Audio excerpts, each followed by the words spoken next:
Hello, everybody. We're going to be playing some Oblivion today. Yes, indeed.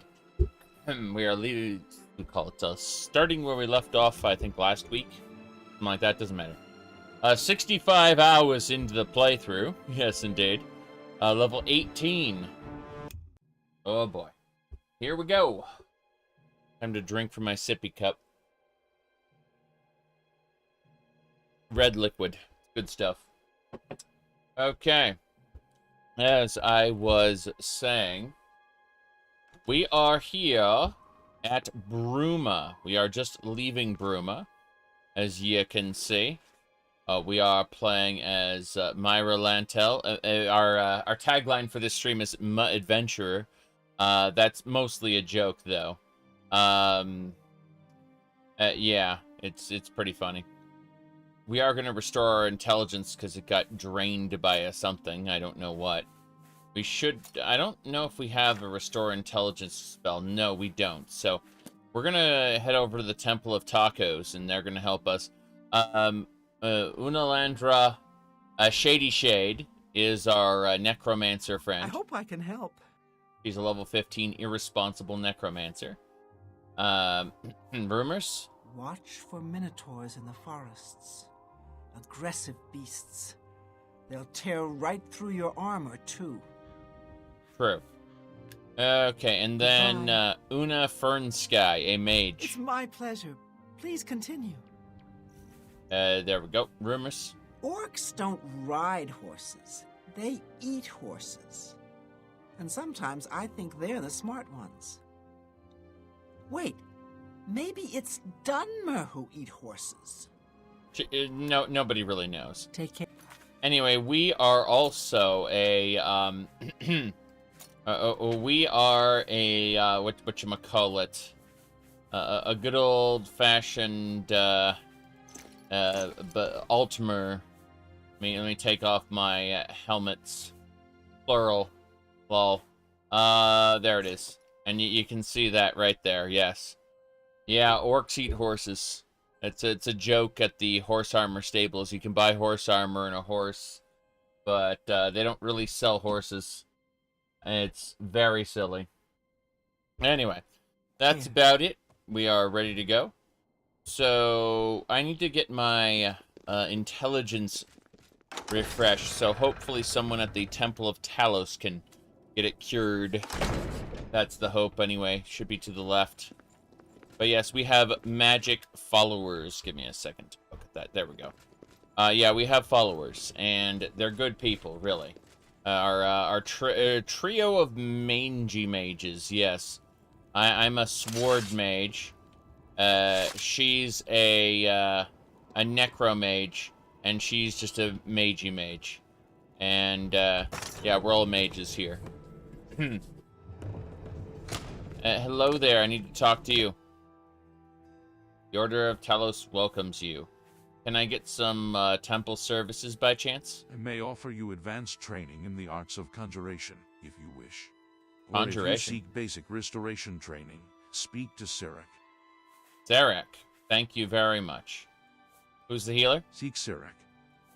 Okay, thank you. Stay safe on the path you travel. Thank you very much. Well, I must be going. You must be going, yes. The lawful gain the gifts of Talos.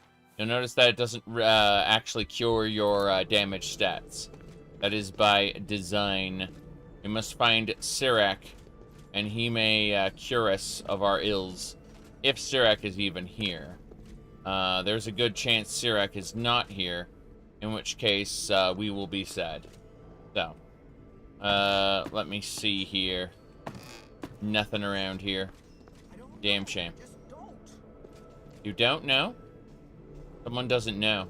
They just don't. Okay. Well, we can get free naps in the Gold Horse Courier.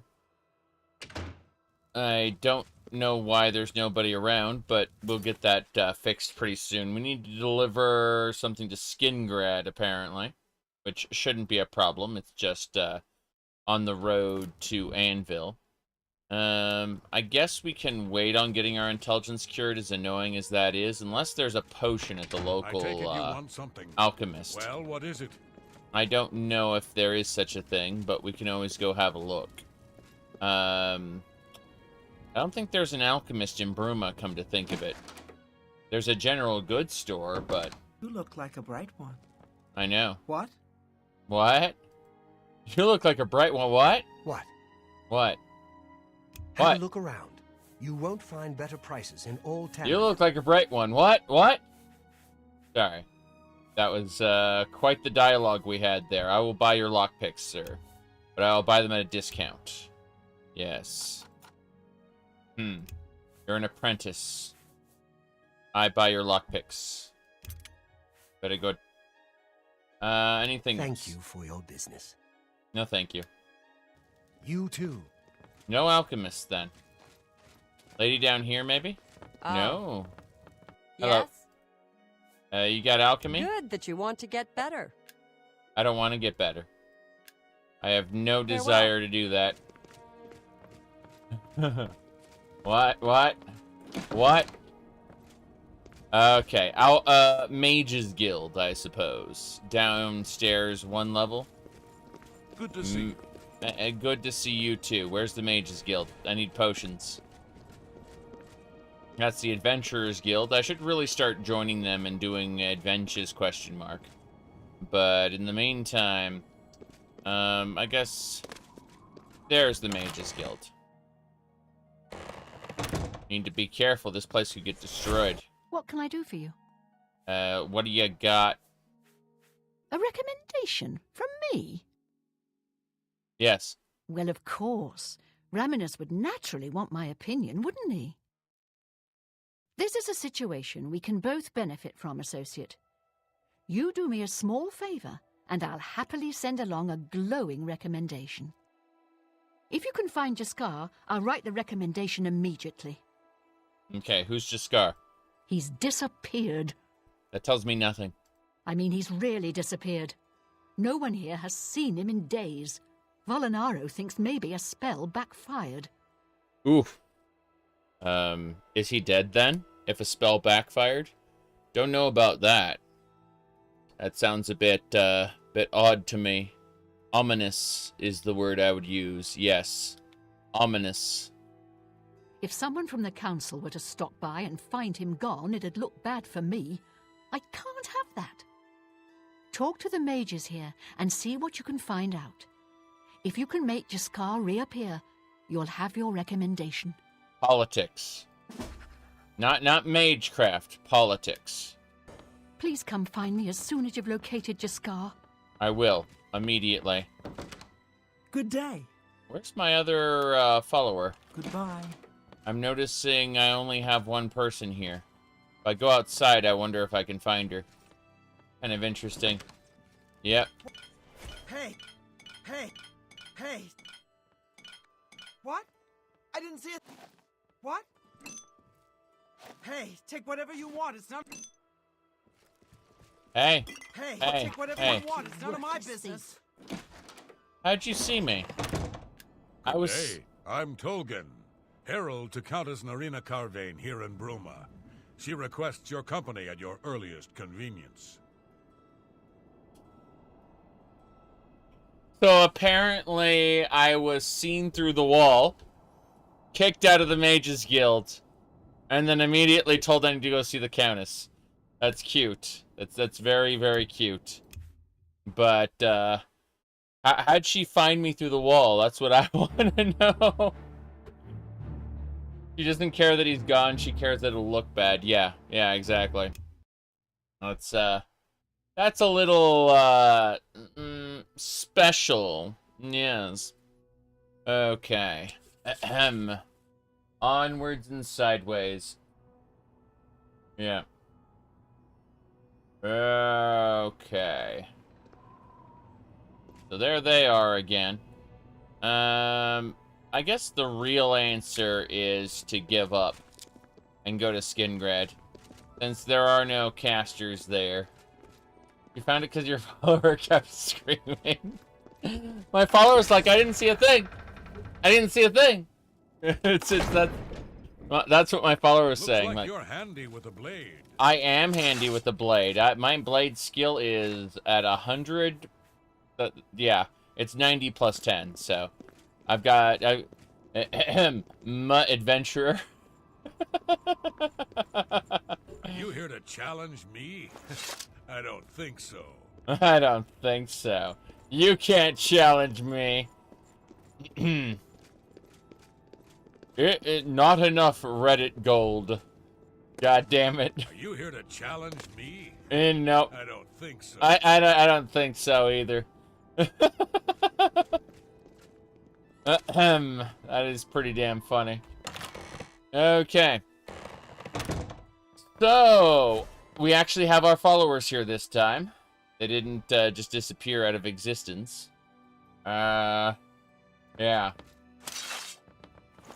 Let's get this done again. Yes. Hold on. Yeah, about that. Recommendation. Jiskar.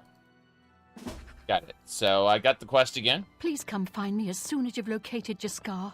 That's it. Jiskar! No one need to worry about. Yeah, I didn't see a thing. The followers are supposed to, you know, not care. But, hey, at least these items aren't considered stolen goods. I was concerned, but a lot of these items are just normal. Let's see. What else we got? I guess we need to go see Jiskar. That guy asks way too many questions. Yeah. I remember Jiskar said something about, what do you call it? He said something about she's so stupid What that is without it? a manual of basic spellcraft, she doesn't know how to do anything. It was pretty funny. As a concept, I mean. Basically, she got her position due to politics and is actually quite stupid. You can summon a scamp, but, you know, it just keeps dying over and over. She's trying to grind her skill up, and she's terrible at it. Yep. Okay, Jiskar should be around here somewhere. You just have to ask these various people.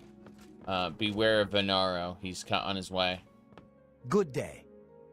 I need Jiskar. You want to find Jaskar? All right, I think I can help with that. But you have to agree to do something for me first.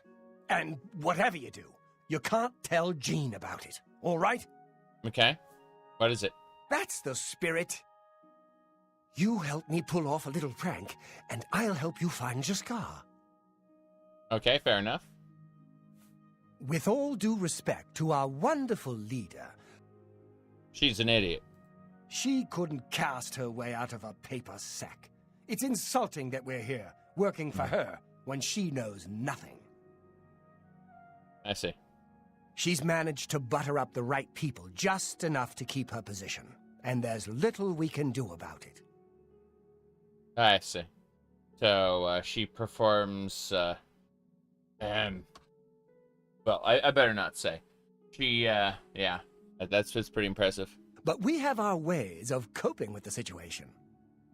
I notice his, like, eyes are bloodshot, like the whites of his eyes are just red. I'm wondering how he's been coping. We have our ways of coping with the situation. Lots and lots of drugs. Okay. Really? You're going to love this. Fair enough. I'll teach you a spell to unlock things. What you need to do is get into Jean's desk and bring me her manual of spellcraft, okay? Yes. Her room is upstairs. Make sure no one sees you. You do that for me, and I'll make sure you can find Jaskar. I see. Very good. Let's perform our prank. Let me know when you're done with that little task. I will perform the prank. First things first, though. There's a shopping list there. Let's, I'm grabbing all the, apparently there's food in these areas. Food, I say. Very important. Okay, is that a silver dag? Yeah, it's a silver daggy. That's worth taking. More, yeah, sweet rolls. Nope. Apples. It's A for apple. Taking the silver. Yep. Whoops, I didn't mean to take the ceramic plate. Oh well, I guess we'll have a ceramic plate with us. It'll be used for something, I'm told. No. We'll just sell it. Yes, yes. Mm-hmm. See here. Okay. And let me give me. Oh, I need to go over to YouTube and mess with something. Okay. YouTube Studio. Setting. Community. Blocked words. Good. There we go. Get the fuck out, politicos. We did it. Basic accomplished. Alright. That should do it. Moving along, moving along. Okay. There are shoes there. Shoes. We have to deal with this one little thing. Wait, is the lady here? Oh, the potion master. Well met. You're the person I needed to talk to. Yes. Have a look around. You Can won't you- find better prices in all Tamriel. We can learn Summon Daedroth. I'm willing to bet that's too expensive for us, but we could learn it. Definitely a thought. Imagine Spell Reflect. That'd be Can I awesome. interest you in some of my wares? Okay, so what about Restore Potions? You got any Restore Potions? Looks like you don't. You don't got any Restore Potions. So if I wanted to restore intelligence, I would need to, I guess, make alchemy when I get back to the Imperial City. You too. Because otherwise, I don't think there's anything else I can do about it. So we need to unlock Jean's desk and to get things done there. Yes. What's this? Still here? Uh-huh. Manual of Speechcraft, and that's it. I got it. I just need to deliver it now. Theft. But it's quest theft, so our followers don't complain about it. No issues. Mm-hmm. Down we go. It's you, isn't it? Hey. Hey. I got your item. Have you pulled that little prank yet? Yes, here's your manual of speechcraft. You've got Jean's book, I see. All right, then. I'll just take that from you. Meet me here in the living quarters, just after 10 p.m. Just after 10 p.m.? Why not now? I guess just Scar's hanging out somewhere else. What a shame. Well, we'll nab everything we can here, that's for sure. I like how there's a grinder there for... I wonder if that can actually be used as a grinder. Let's find out. Do we have any wheat? Ginseng... No, we don't have any wheat. That'd be pretty cool if we did. There's a chalice. Nice. We keep finding chalices all over the place. It's good stuff. I like how he just goes to sleep in a different bed. He just rotates around the beds. And he goes to sleep just like that. Snap his fingers. And it's freaking 8 a.m.? What the heck? You wanted to meet me here at 10 p.m. That's kind of crazy. So... there we go. He's a Sims NPC. Jeez. It's my pleasure. Just Scar. It was a good idea, wasn't it? I wonder how long she'll spend trying to figure out where she put it down. Yeah. Don't forget. Don't forget. 10 p.m. Well, it is not quite 10 yet. I suppose we'll just wait until 10:44. Yep, you're 2 minutes too early. Fuck off. Yeah, exactly. Ready to find Jaskar? Yes, I am. Just watch. You'll see. Yeah, exactly. You're 2 minutes too early. Oh, God. I hope I can help. You did help. Thank you. Hello there. I hear you've been looking for me. I have. Oh, please don't be mad. We were just having some A fun. little bit of fun. Just a little bit of fun. We just got tired of Jean lording her position over us when she barely knows anything about magic. Every now and then, we like to trick her. Okay. Fair enough. We figured it was time to move on to a new prank. This one was getting boring anyway, so you can tell her you found me. If she can only cast Detect Life. As far as I can tell, the only spell she knows is Summon Scamp. And she can only cast it to a proficiency where a Scamp dies after, like, 2 seconds. Like, the summoning spell only lasts for, like, 2 seconds. It's great. Yeah. Well, it was fun while it lasted. I'll have to start thinking up something new to try. Yeah, instead of trying to advance your position as a wizard, you've decided, how about I just prank our boss? You too. That's what happens, I suppose. It's my pleasure. Yes. You found Jaskar. Look, I like you and all, but I really don't want to get in the middle of this. If Volanara and Jaskar want to have their fun, fine. I'm not going to participate, and I'm not saying another word about it. Take it up with them. Skiro's Oblivion overhaul, the game wasn't made for it, and as a result, there can be some pretty big issues with you running into areas that are way over your level, first and foremost. Secondly, due to mod incompatibilities, if you have any mods that add new spawns anywhere, those new spawns won't respect Skiro's leveling system. So you'll end up with scaled mobs in the same areas as unscaled mobs, and it will just be a mess. So I'm not too fond of OO myself. As for its quests, I haven't played it in years, so I couldn't tell you. I just know about the basic fundamental issues with it, that's all. Nernrit. Good luck with your field work for Sindarian. How do you know about that? Take care. How's she know about that? Whatever. Where's Jean? She's upstairs trying to find her spellcraft book, isn't she? No, she's sweeping. Very good. Any luck finding Jaskar? Yep. Yeah.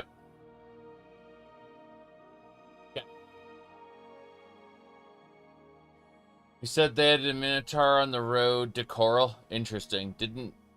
I mean, I know there are some weird spawns on the road to Coral already. It's just that due to level scaling, you don't have to worry about them being too rough.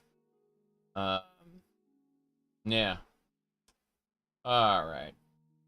Yes. Oh, you're talking about Tales of Cyrodiil. Yeah. Let me see here. I think that was... I don't have my progress list here. What a shame. I remember, sometimes it loads, sometimes it doesn't. It's pretty inconsistent. Well, there's supposed to be a progress list there. Please come. hey. Any luck finding... I found Jaskar, yes. Found him, did you? Mm-hmm. Well, I suppose that's good. You'll have to forgive me. I seem to have misplaced something. Yes, well, let's never mind that. You've fulfilled your end of the bargain, though, so I'll fulfill mine. Ramanus will have my recommendation. And don't you forget about me once you've finished your training. I'm sure we can help each other out. That's right. We can help each other out, you know. Yep. Butter on that bread. Okay. I don't know what Archmage Traven has against necromancy, but the first thing he did after taking over the Mages Guild was to ban its practice. Well, that's because every necromancer NPC in this game is evil. And, well, not the modded ones, but all the vanilla NPC necromancers are just plain evil. And he knew that. And so Traven's actions are entirely justified. They're technically illegal, but as far as how Todd Howard's vision for this goes, necromancer's bad. Yes. That's it. Goodbye. You see, if the necromancers weren't all just evil but just for being necromancers, every necromancer is evil, correct? But if they weren't, necromancy is technically legal in the Empire. That's the crazy part. Yeah. All right, let's go. So we got our promotion. Oh god, it's nighttime. Anything else we should do then? I'm contemplating. Hey there. Good day. Just wait here for a second. Certainly. I hope I can help. Yeah, just wait here for a sec. Okay. A necromancer is a healer that never gives up. That's true. Okay. So we're just grabbing all the alchemy tools, crystal balls, little apparatus. Fine, really. Weights. We're just gonna sell a few things. No big deal. Gotta get those starlight shards. Okay. You think beyond Skyrim, the whole project, I don't think it'll ever be finished, no. I think that parts of Beyond Skyrim will be finished, and those parts will be really, really fun, and I will enjoy them immensely. I suspect that several major parts of Beyond Skyrim will be complete. But if you're asking, will the whole project ever be done and all of Tamriel will be playable? No. It's not going to happen at this rate. Skyrim will fall out of favor and be replaced with something else by then. Now, that said, you may be thinking, well, that didn't happen to Morrowind. You know, beyond, not Beyond Skyrim, but the other one. What is that game called? You just call it Tamriel Rebuilt in Project Tamriel, right?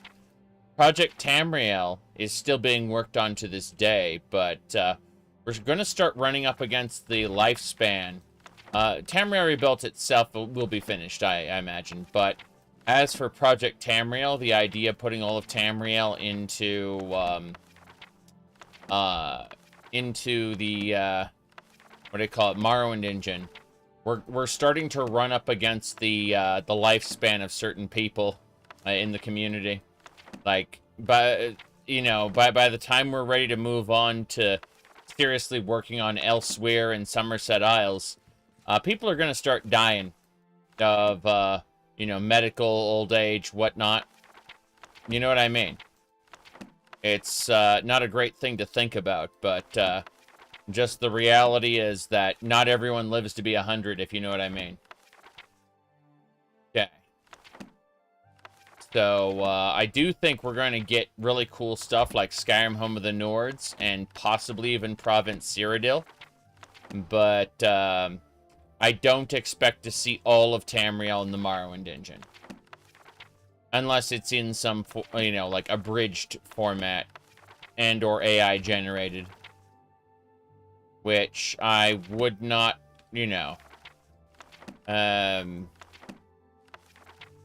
not really too concerned with, as long as I can have some really fun playthroughs.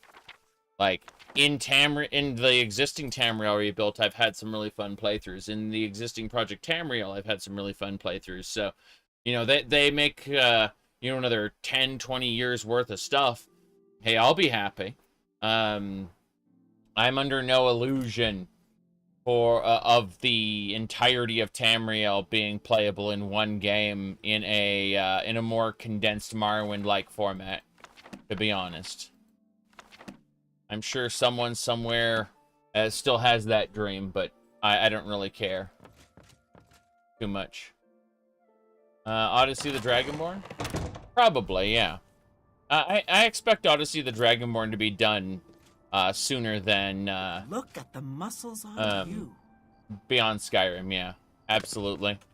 I mean, Odyssey the Dragonborn's only taking you to specific locations. It's not building the entire landmass of these different provinces.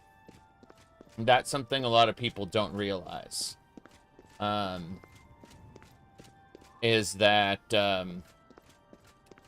these different provinces only sorry. Odyssey the Dragonborn is just creating like set piece locations, small islands and stuff like that. Okay, hold on. Give me a sec. We're grabbing some food real quick. You betcha. Blackberries. Blackberries are restore intelligence, yes. Isle of Belfera, the others are chunks like Sangrator, correct. That's exactly right. Yep. You said money motivates people. Well, it's not only money motivating people. The reality is that people need money to live, okay?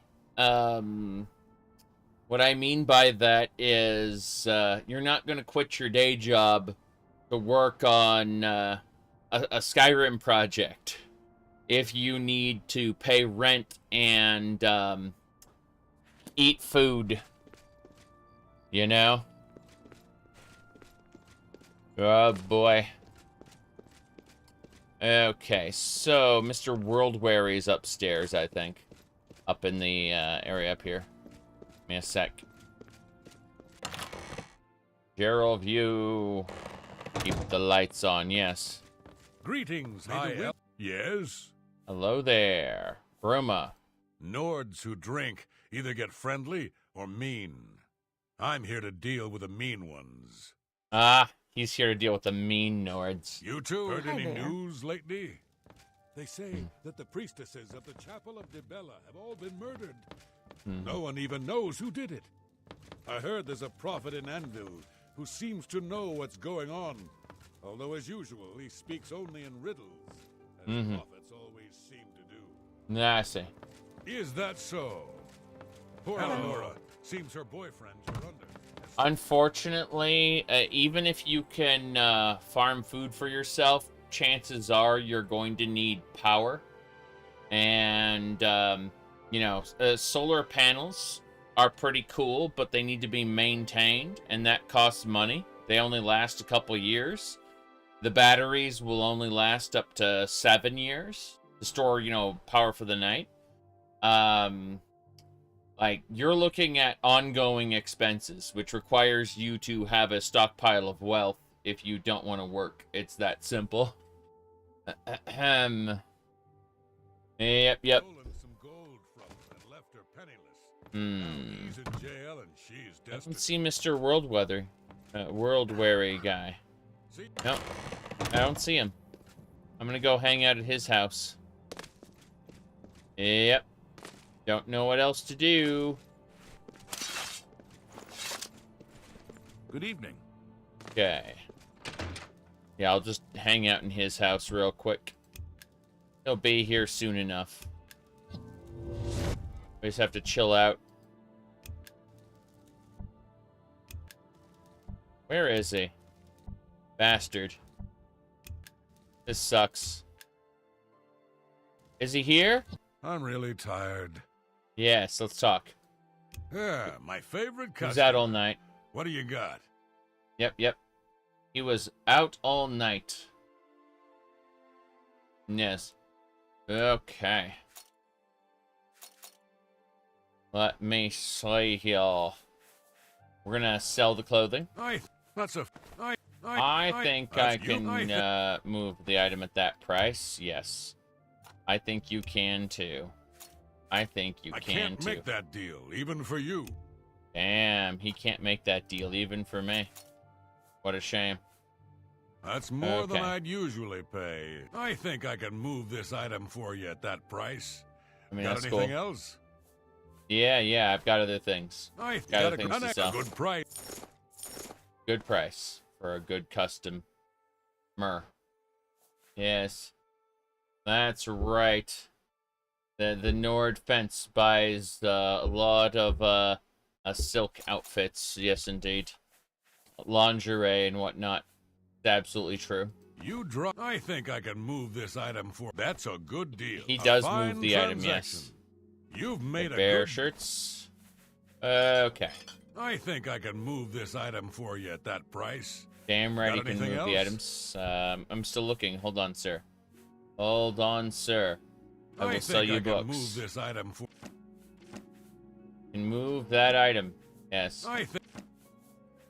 The I incredible. think I can move this. He can move those items. Absolutely. Crystal balls. Right. Ahem.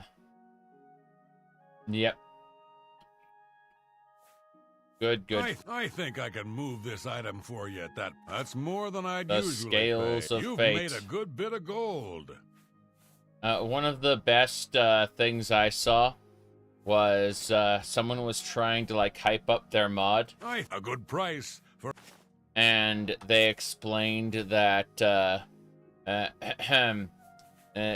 lazy Susan of Destiny is turning. Will you be prepared, chosen one? Yes. Anyway, let me see what else we got. Orcish stuff. That's fine. Yep. I think I can move this item for you at that price. Got anything else? The rule, the 34 mods for Munes. Yeah, I noticed the Final Fantasy Well, that seems 14 a video fair game price. has a fair amount of item, what do you call it, I think I. not safe A for work fine mods transaction. being sold. Of course, it's funny because like PayPal and stuff will take down your account if they find that you're, copyright infringing too much. Whereas, like, what do you call it? There are other miscellaneous services like Ko-fi or whatever, which won't give a shit until someone sends a DMCA. It's pretty funny how different, what do you call it? Different companies care about different things. I'm glad that's done. Yes. Shadow hides you. Okay. Recently, I was quite delighted that this one Final Fantasy 14 mod came up, which, what do you call it? Let me see here. It was, here it is. Let me pull it up at the top there. It's the female emotes for male Makote Mega Pack. That's pretty important to me. Yep. Being able to do the feminine gestures with the male character. Lol. Anyway, memes aside, let's get going. Ahem. Okay. And yeah, the Mare Synchronous mod is back up, so people can synchronize their characters. Meaning you can have a set of mods only apply to your character and not everyone else's. And anyone who's synced up with your list can also see you with those specific mods, but not on, people who aren't using them, basically. They've modding for 14 has gone that far, where you can have custom outfits, animations, body types, and stuff for different players, and synchronize those among people you know. Yep. Serious busyness. Okay, let's go. A pleasure to... Come with me. Certainly. Yep. A pleasure to... Follow me. Certainly. Okay. Moving along. Yeah, Young Scrolls put up a Fargoth song. That's just pretty cool. We'll have a look at that later today. For now, I'm going to sleep the day away. Hello there. Hello. Hello. I'm stealing your bed. See? Yes. I'm stealing your bed for, 47 hours. There are no followers in the vanilla game other than for quests. Yes. Okay, we should get going now. We slept for 2 days, which advanced time. How goes it? Yes.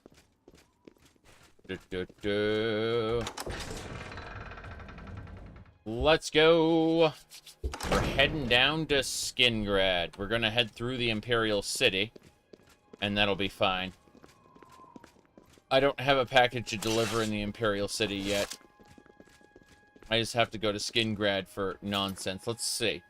Yeah, I have to travel to Anvil to pick up a package from the manager there, but I also have to go to Skingrad to deliver a package, so... I don't think I'm going to, yeah, I'm pretty sure I'm just going to head directly to, the Imperial City first. I thought maybe I'd just go to Skingrad, but I know for a fact I'm going to load up on stuff. I guess my followers could hold that stuff, but still, that'd be risky. Don't know. Don't know what we'll do yet. I know there's a mammoth over there, and it's diseased. That is a diseased mammoth. You can see because of the stinky cloud following it. That is, yeah. That's how you know it's diseased. No idea, but the giant doesn't seem to care too much that the mammoth is stinky. They're just walking around that open area. It's fine, really. We're gonna head down to the Imperial City and get some other shenanigans done. Also gathering motherwort and other things. And we're probably gonna have to fight some Skyrim invaders sooner rather than later. That's 32 wormwood sprigs. Jeez. Yeah, in fact, I can see a Skyrim soldier down there. What a shame, what a shame. Okay. Someone was showing me a video earlier today of an Elden Ring speedrunner who did a deathless run, a no-hit run of the DLC content. And it was actually spliced. It was a cheated run. Great. Yep. Pretty neat. Whoop. Ow, ow. Okay, here we go. Look at that. Clunk. Major clunkery going on there. That is the Skyrim Crusader down. I get to get their stuff and keep going. Yep. Pretty neat. Anything else around? Don't see anyone. Oh well. But yeah, it's super interesting. 60 motherwort. Nice. A good spot. With good sprigs. How much motherwort did I actually pick up there, I wonder? Who cares? But yeah, so, it's very interesting. Oh, Skyrim Crusader just killed a red panda for some reason. You have to be careful. They're hostile, those Skyrim Crusaders. They'll kill just about anything for a little bit of EXP. Alright, a repair hammer. Let's get our sword up. Might as well repair everything, to be honest. No reason not to. There we go. The cheaters can make AdSense. That's the idea. Is that they get hundreds of thousands of views on something that's relevant. And it turns out that they spliced their runs together. And it's rather interesting because unless you are like an audio expert, a splice is going to break the audio waveform. No matter what you do. So, yeah, most cheaters aren't willing to become experts on blending audio. Oh boy.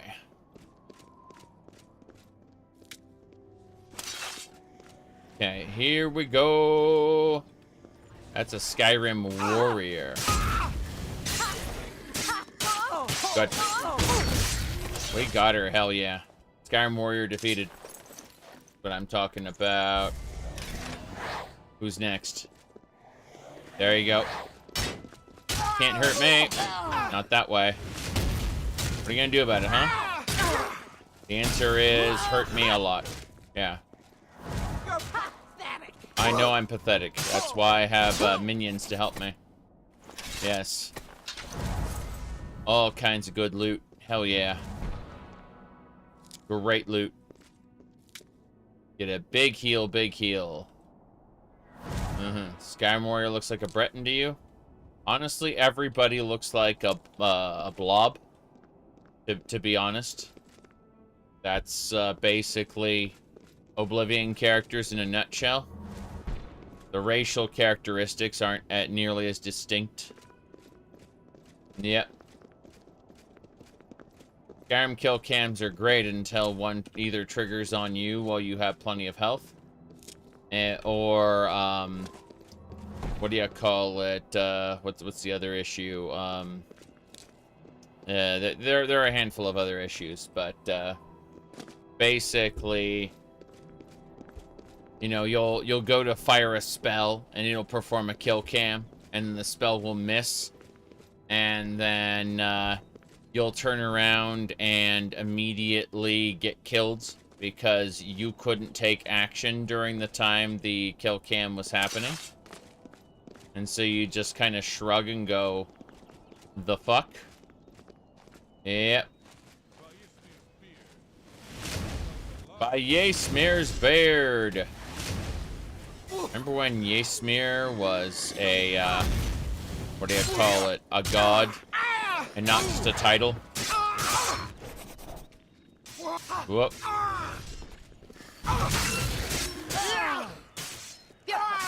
Okay. Am I supposed to be important? Whoa, whoa, whoa. Skyrim warrior. Okay. The title of Ysmir is passed down to the different Dragonborns. Yes. Okay.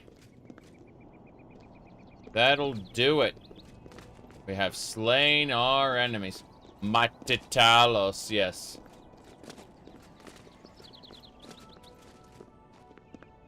Is pretty awful. You know, I would have considered the idea that, oh, it's like, you know, a couple hundred years later, so obviously, you know, the Imperial Pantheon kind of got eaten away a bit. I would understand that, you know, and then you'd have like a handful of you know, like a handful of small groups that still respected the old Pantheon, and then you kind of cross between the two, have them at odds with each other. That would be pretty cool. Unfortunately, the Nord Pantheon wasn't exactly something that fell out of style in a couple hundred years. Like, that thing has been, like, they've been worshiping it for thousands of years, and so you just kind of scratch your head and go, "What the hell?"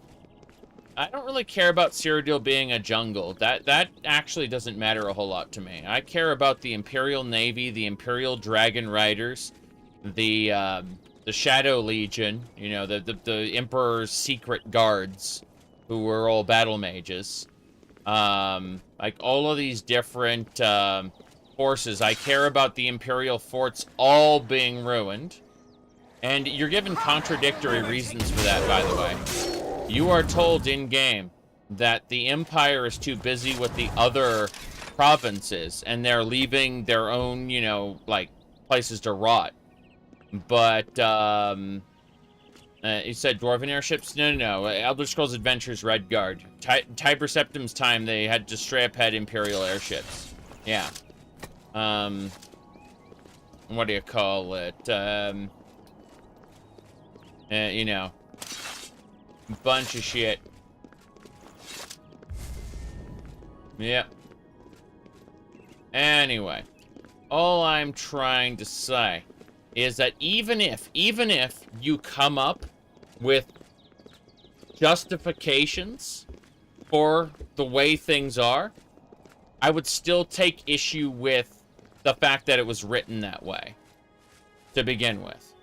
I would say that it is far more boring, far less interesting. Oh boy. Sorry, I got distracted by this Breton, Red Guard. That is... Okay, now that, I guess that's a Breton from High Rock, sorry, from Hammerfell. You can find Bretons in Hammerfell. I'm just used to, you know, Red Guards from Hammerfell, that's all. It's true, though. There are absolutely, justifications to keep it boring. Yeah, that's what I'm saying. Is that, like, a lot of people will argue at me passionately for why a particular criticism I have for the story isn't valid because it fits within their mental gymnastics. And it's like, but I don't care that it can be canon. I care that it is writing that makes me sad. There are decisions that the developers made that I think make Tamriel a worse place overall. And that's where, kind of, what do you call it, we kind of get cross purposes and people don't quite understand what I'm trying to discuss when I talk about, you know, an idealized version of a particular thing, you know, where I don't like Oblivion being a certain way. I don't like Skyrim being a certain way. It's like, I like the games. The moment-to-moment experience isn't diminished for, you know, the games being worse. I'm still able to enjoy the sandbox regardless, you know, but there are people who get very uppity and will try to passionately explain why it's okay that the setting is the way it is when it could have been better. And so, yeah, but at the end of the day, my criticisms aren't important to the moment-to-moment experience that I enjoy. It's just they exist regardless, you know, as a ever-present background thought. All right, let's see. You said unreliable narrator in Morrowind, multiple conflicting and well-written sources versus unreliable narrator in Oblivion, Skyrim. Don't explain anything. Wait for the fans to do the writing for you. Sad, but no, Morrowind specifically, like the developers straight up wrote contradictory sources, and they did that on purpose so that the player would be forced to come to their own conclusions for certain things. Like, there are 3 different accounts as to what happened at Red Mountain, and probably none of them are accurate. But it's really cool to see them anyway. These are hostile doges. It sucks that we have to jump them before they appear, but, you know, that's just what happens. Dude, I mean more doges can't appear. Yeah. See, it's like a big horde of doges. You have to be extra careful. Okay, let's get on over back to the Imperial City. Yes. Did Red Mountain cause the collapse of Winterhold? Nobody knows what caused the collapse of Winterhold, though according to unreliable sources in Skyrim, they say that it is indeed the Red Year and, what do you call it, the explosion of Vardenfell. That did it, yep. Big ol' kaboom.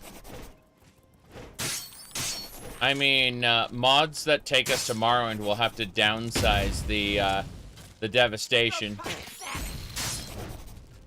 But basically,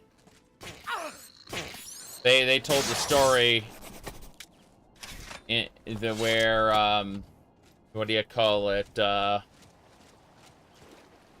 They told the story where you know, the whatchamacallit, the meteor fell after Vivek disappeared, and it's very sad because Like, you can never go home again in that regard. And, you know, the idea of the Navarrene's quest feels a little bit hollow, a little bit futile. If, you know, the Red Year was just going to come and nuke all your hard work being a savior. It's why I think it's extra important to take each game as its own bubble universe. And don't necessarily look at what the developer... Like, don't look at the future, because the developers of Morrowind never intended Oblivion to exist in its current form. And the developers of Oblivion never considered never intended Skyrim to exist in its current form. It's kind of like Dark Souls 1, right? Dark Souls 2 recontextualizes so much of Dark Souls 1, because Dark Souls 2 was never intended, and it wasn't by necessarily all the same people. There might be some crossover, but, you know, like, the people in charge were different. It's, my goodness. The magical moving island of Solstheim? Lol. It's obviously not moving, you just don't remember where it was properly. Yep. Sounds like Kingdom Hearts. Well, Kingdom Hearts, they went to the trouble of actually editing the older games. I watched someone play a little bit of Kingdom Hearts 1, and like half of the scenes I saw were like heavily edited from the original release I played. I have no desire to play the re-releases or anything of the sort. But there are other people who do, and it's funny to kind of poke at that. Orsinium Berserkers! You there, Orsinium man. I challenge you. Wait, what? Damn. Whoa. Fall down and bleed to death. Where's the Orsinium guy? Oh. A wizard, a shaman even. Whoop. Whoops, excuse me. She went unconscious, but this guy had 2 magic staves. Hello there. I hope I can help. Yes. Look at that in the background. She's so unhappy. How you doing? For you, of course. She loves me. 100 out of 100. I hope I can help. Yes. How do you feel? Take your time. I'm gonna bribe you. Every little bit helps. That's right. Farewell. It's better to bribe these people and have them like us forever. Okay, we're almost to the Imperial City with our load of goods to sell. We're also going to grab a bunch of alchemy ingredients. Yes, I do make fun of Skyrim's depiction of Boethia, where she goes, ahem, I will inscribe your name on the tablets of ultimate darkness! At the hot topic of despair. Yeah. Hold on a second. Let me go,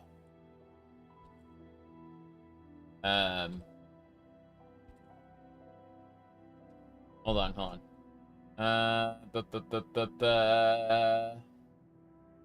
I need to go Morrowind.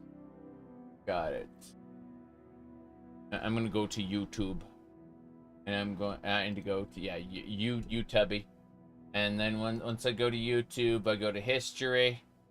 And I type in Boethia. And I'm pretty sure I've had that list there. Oh, it helps to spell Boethia properly.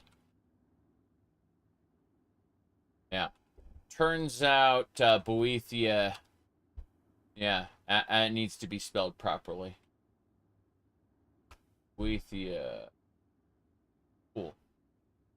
So we copy pasta flat there.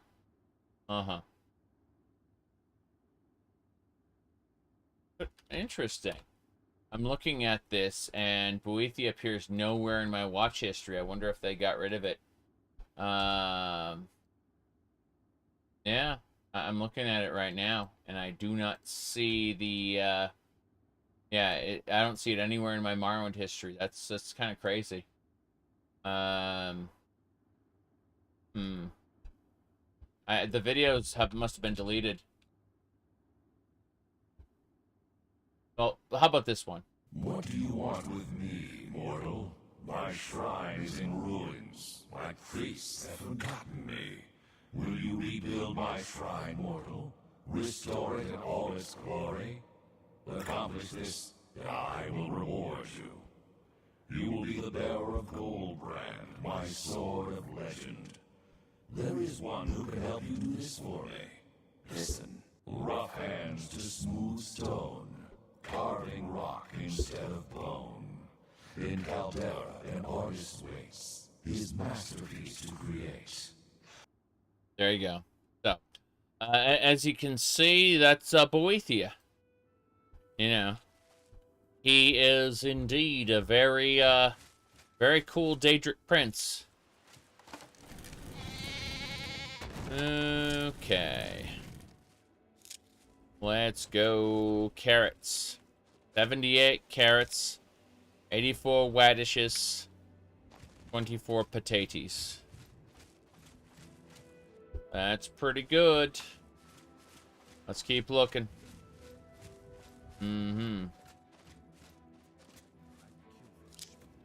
Yeah, I never really liked it. Are the Daedric Prince genderless?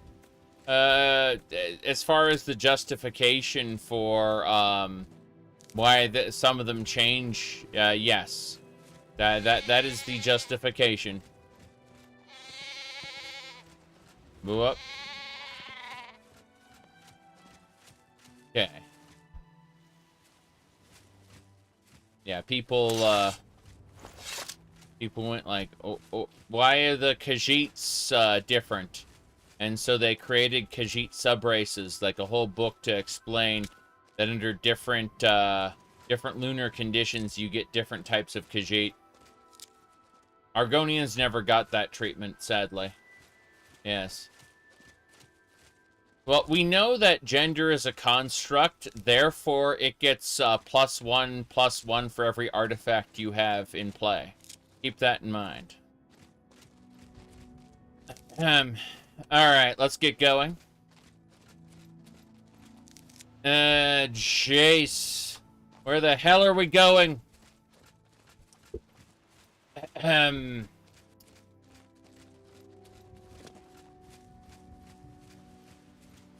Right.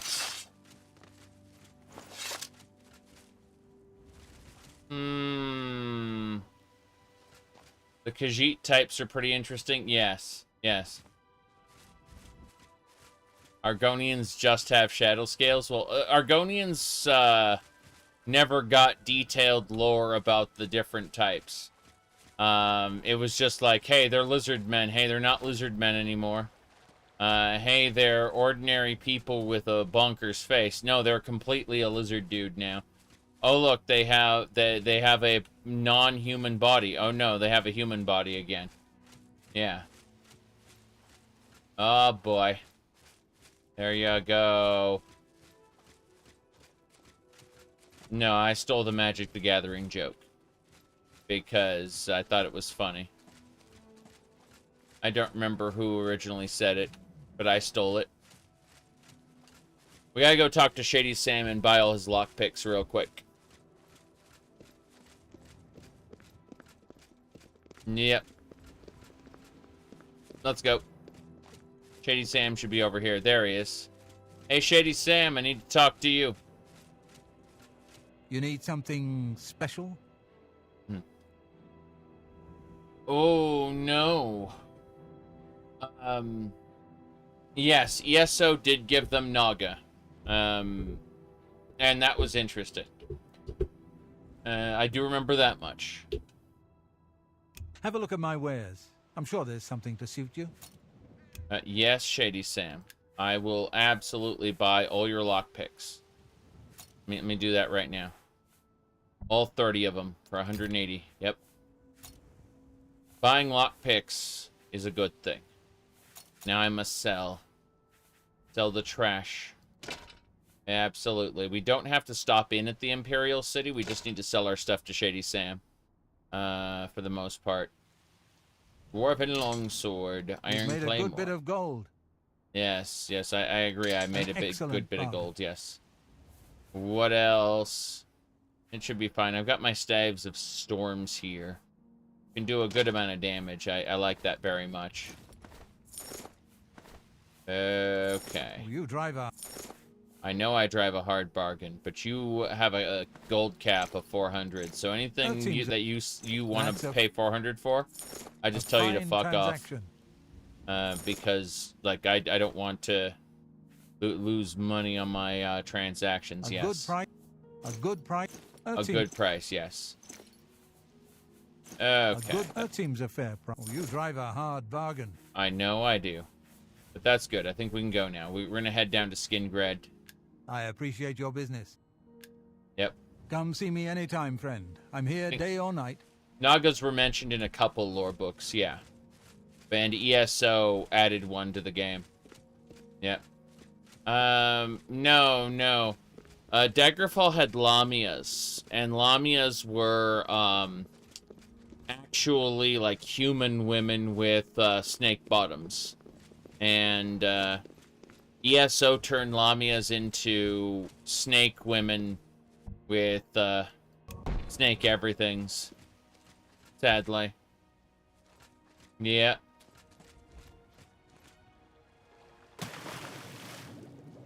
I actually really like the concept of Lamia. Oh no. We did it, everybody. What a shame. What a shame. At the hour mark. This is exciting. Only Snicks, you say? I believe it. I'm gonna Alt F4. The power of Alt F4! Give me the air sound. Thank you. Alright. This is normal. Right on schedule, yes. Exactly. It's all perfectly normal, to be honest. Yeah. That's not nothing special. So when they ask, are you winning, son? You know, perfectly normal stuff, right? Anyway. Doesn't the Hist control how the Argonians develop? Yes, they really leaned into that in ESO. Correct. People could even be reborn through the Hist and take on different bodies. So, like, a Naga could be a regular Argonian, and a regular Argonian could be reborn as a Naga. And they can even, like, gender flip and shit like that. Which is cool. I don't mind that. It's a good way to handle that in a fantasy world, you know. When you have a race that can basically, you know, go inside an egg and rehatch as a new form. Yeah. True. It's a cool concept for, you know, a non-human race.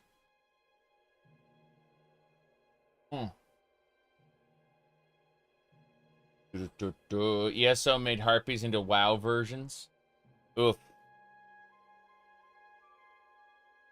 I mean, honestly, ESO forgot that imps were, I mean, technically, Oblivion did too. They forgot that imps were Daedra. Like, imps get summoned from Oblivion in Elder Scrolls 2. Yeah.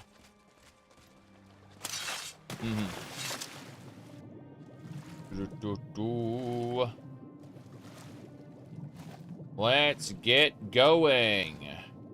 We must grab pearls from the bottom of the ocean.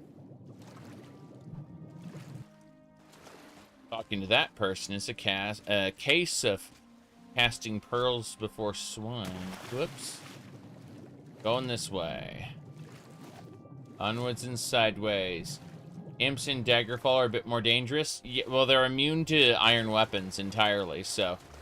what's really crazy is you think to yourself, well, that doesn't matter because you'll upgrade to a higher quality weapon. The problem is you may find a really cool enchanted dagger that just happens to be iron, and you won't be able to use it against them. At all. You're basically stuck at that point. Yeah.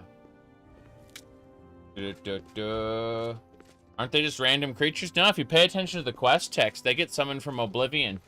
Just like Atronachs, which are golems, by the way. Fire Daedra and Fire Atronachs are different creatures in Daggerfall. And then, of course, there are Daedra Lords who got retconned into Dremora. Daedra Lords were hilarious. They would go, ha, ha, ha, ha, and just cast a shit ton of spells at you. And if they got into melee range, they did, you know, extra punishing blows. But, yeah, they got changed from Demonic Noblemen into... Yes. Morrowind did that, by the way. Morrowind, like, the Dremora were actually really refined in Battlespire for the most part. I am Dremora Rathine. You know, stuff like that, right? Easy peasy. So, but yeah, Dremora in Morrowind have that innate little scream that they do in the other games. Yep. It is true. Yep.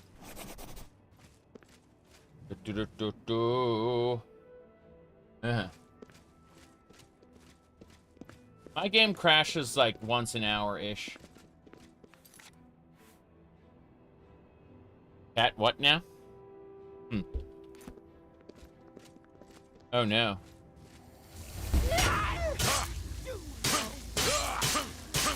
Okay. Wow, that was acid. Look at him. He's becoming one with the Iliad Ruin. That's pretty funny. Whoop. Orsinium Warrior, I challenge you. Oh wow. I may have accidentally killed the zombie. Yep. They're dead. We did it. We're killing our way to Skingrad. That's our goal. You betcha. Battlespire does have the best dialogue system. You can talk with any enemy in the game at all. You're just in the middle of combat, you can open up a dialogue window and chat with them. Pheasants. Yes, Mehrunes Dagon was like, "Why, you arrogant little bug, you think you can suck the power from me and cast me into Oblivion?" That's, that is exactly what Mehrunes Dagon says. Hold on. Let me pull up, I've got a clip for this. Starts with an M. Let me see here. Okay. So, I have a Mehrunes Dagon clip. There it is. Mistakes have been made. One more time, just in case. Mistakes have been made. There you go. Yeah. And now you will die, mortal, before more mistakes are made. Jeez, yeah. Okay. There's a guy we need to talk to over here. Hello, Mr. Vendor. I need to speak with you. Hold on. It's my pleasure. Please continue. Very good. All right. What can I interest you in? My goodness. Now what was I saying? Ah, yes. Very good.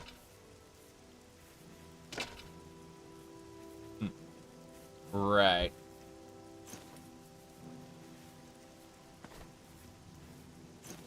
Moving along. Actually, people were talking about cat memes recently. Bye. And I think we picked up a particular thing yesterday. Let me see if I can find it real quick without wasting too much time. Let's see. Oh yeah, here it was. This is what we were talking about yesterday. Was what was that particular shenanigan there? Was you know, you consider the ears and tail to be more or less analogous to stripper accessories. and the person is still basically human. And then things get fucking weird afterward. Yep. It's true. It's true. Okay. The Khajiit in a nutshell, yes. There's a subrace called the Ohm's Khajiit, which is basically just a wood elf. And then there's the Ohm's Rot, which is a wood elf plus ears and a tail, right? Unfortunately, we don't get any Ohm's Rots in the base game. Oh, someone cured my intelligence penalty at some point. That's awesome. Yes. Things get weird when you take skooma. Yes. Yes, indeed. Of course, in Daggerfall, there were other drugs besides just skooma. But, you know, heaven forbid we get a nice variety. Give me a sec. Okay. That should do it. Ubisoft recommends an RTX 3060 Ti rendering at 720p to play Star Wars Outlaws on PC. DLSS and FSR are required to play the game at all resolutions if your PC wants to hit 60 FPS. At even at 1080p, you'll need to upscale from 720p.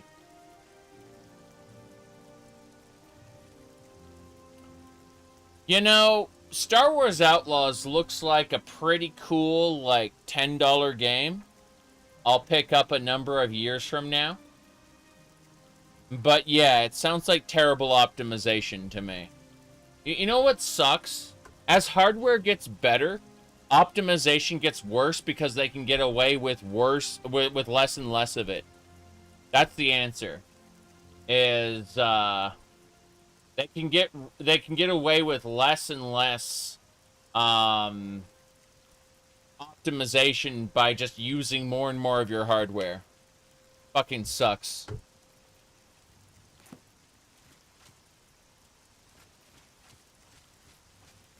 Okay. $10 on a Christmas sale several years down the line? Probably. I don't actually dislike the idea of, what do you call it? I don't actually dislike the idea of doing, a game like Star Wars Outlaws for the lulz, right? I mean, after all, I played Dark Forces, and that's just a Doom clone. I enjoyed that. So, I just unwilling to pay for Ubislop that, you know, at full price these days. I can always have a nice, you know, LOL afternoon with a $10 video game. I don't mind that. But 80 bucks, 70 bucks, no thank you. CIA backdoored CPUs. It's not actually the CPU itself that has the backdoor. It's a module on your motherboard, a trusted platform module. Look at those Imperial Guards zooming around. That's crazy. Windows 10 requires a trusted platform module to what do you call it, to install normally, but using Rufus you can actually modify the Windows installer to run without checking your requirements. Pretty cool.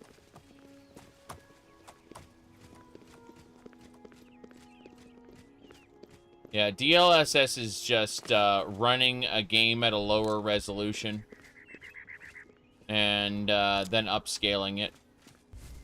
Because the upscaling process is less expensive than running the game at full price. But there we go. Full cost there, yes. Yeah, Rufus is a tool that basically lets you take an ISO and turn it into a bootable USB stick. I'm pretty sure I have Pop OS on... No. Yeah, I have Pop OS on... I don't remember which. One of these is Windows 11, the other one is Pop OS, okay? Like, I have these 2 USB sticks here. I have a third USB stick over here as well, but I'm not worrying about that. Yeah, I'm currently running Pop OS at the moment. Just running the KDE suite of applications. No big deal there. You can see it. No problem there. The reason I'm not running KDE Neon at the moment is KDE Neon runs, what do you call it? Isn't, like, I would have to have had, I would have had to have taken the retail drivers for, what do you call it? For NVIDIA and stick it onto, KDE Neon's installer, and it would have been just a pain in the ass to do.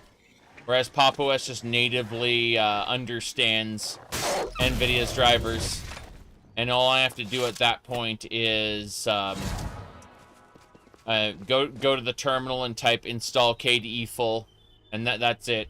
You know, like sorry, sudo apt install KDE dash full, and then bam, I'm using essentially KDE Neon. Lol. And maybe an older version of KDE. It's fine, really. Hello. It's my pleasure. Please continue. You're an assassin. Where to buy weapons? Where to buy anything if you can afford to travel is the market district in the Imperial City.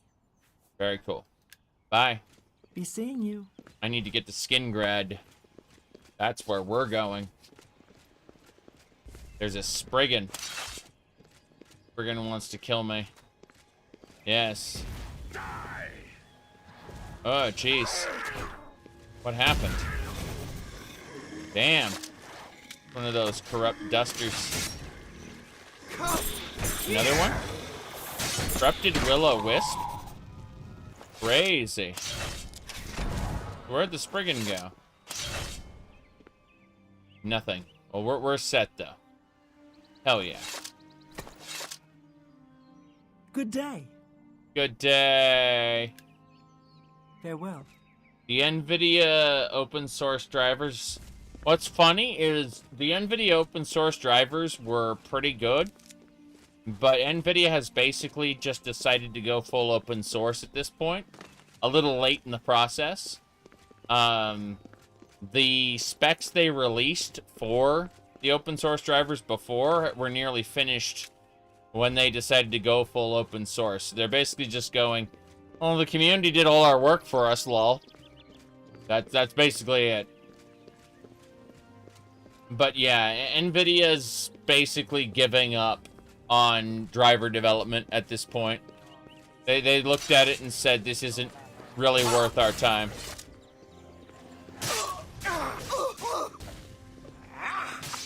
NVIDIA is just becoming a hardware manufacturer, less of a software manufacturer. That's why they laid off a whole ton of people and lost a good chunk of their, what do you call it, employees. Apparently, that's what I've been told. Again, if someone who knows a little more could fill me in, that'd be great. Alright. What is happening back there? Damn. Well, that's a dead Cadget. What are we doing? Got your magic stick there. Okay.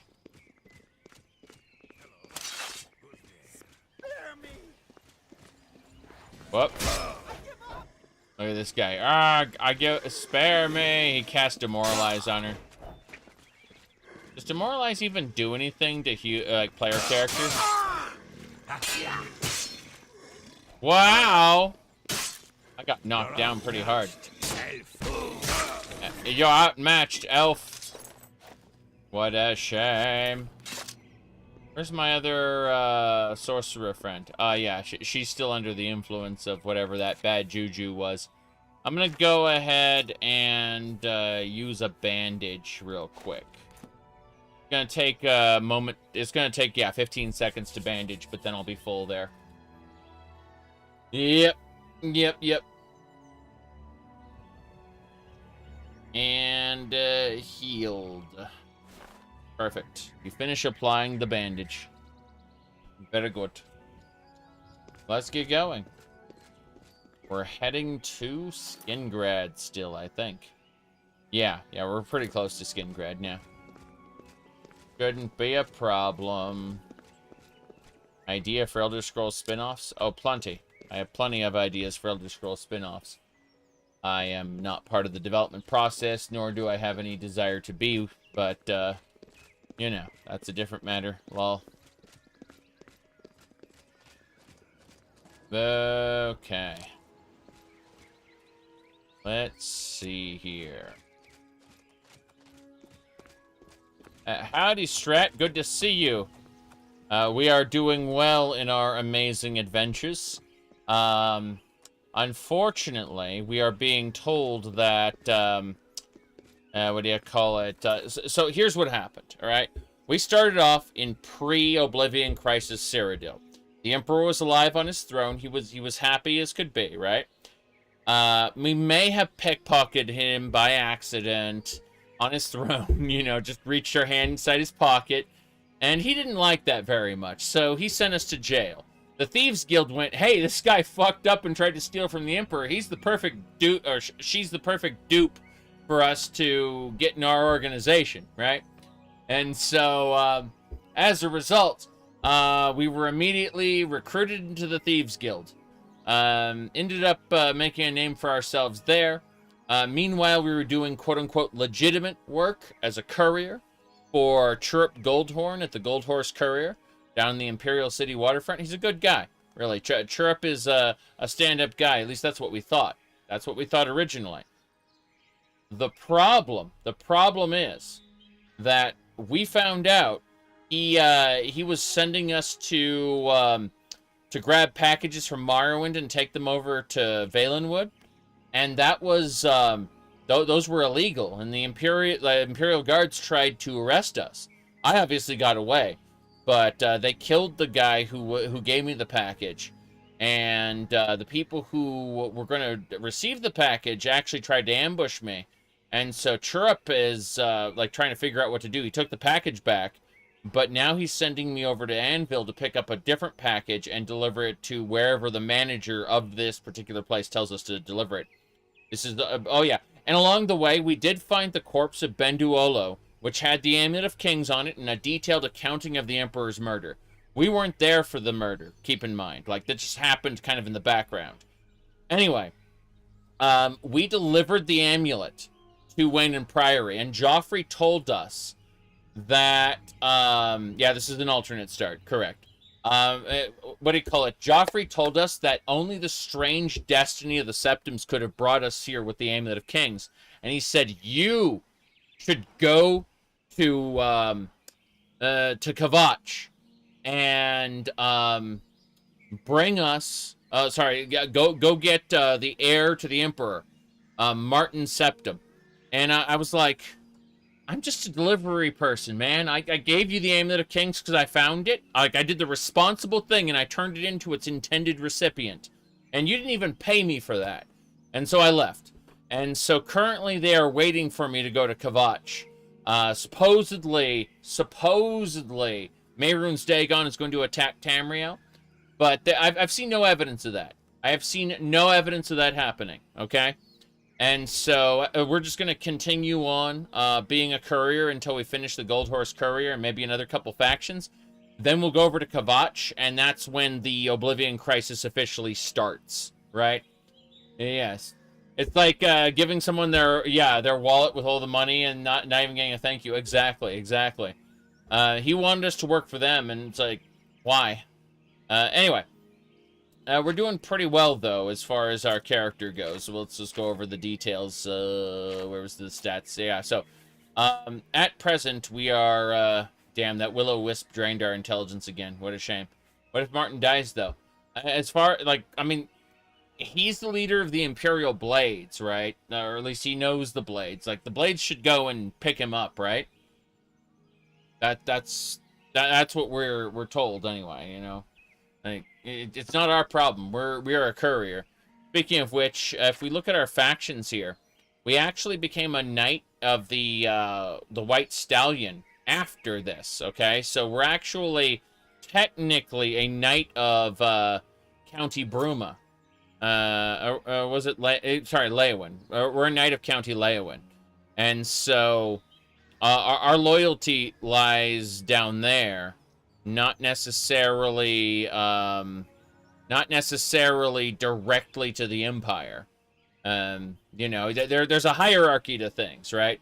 There's a hierarchy, and you don't break the chain that binds. Fallout New Vegas taught us that. You can totally get screwed over for that.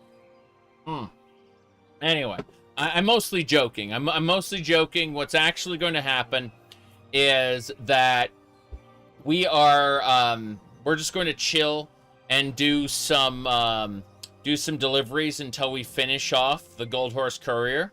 And when we finish the Gold Horse Courier, then we'll start the Oblivion Crisis up, and that'll get us sufficient levels, because like a lot of this game is de-leveled now. It doesn't scale with us. Like it scales to a certain point and then caps off. So what we're doing is we're going to get to the level of the Daedroths and stuff and just kind of cut that off.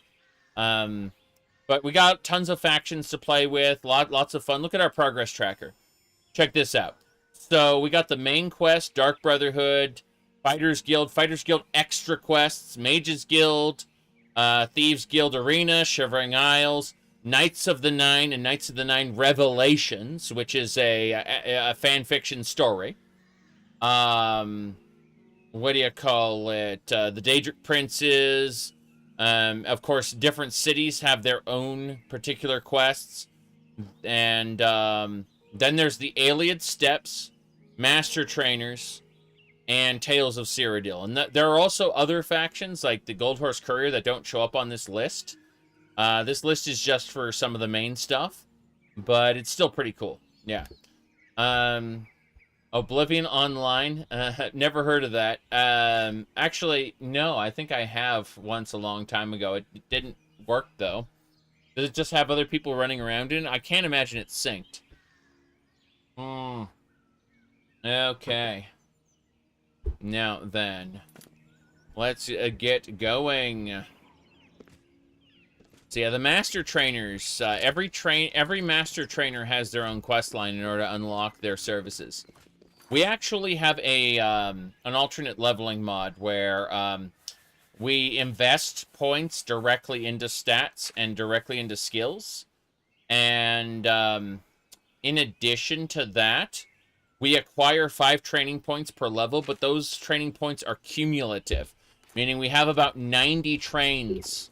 They still cost money, but we have about 90 trains saved up from our levels.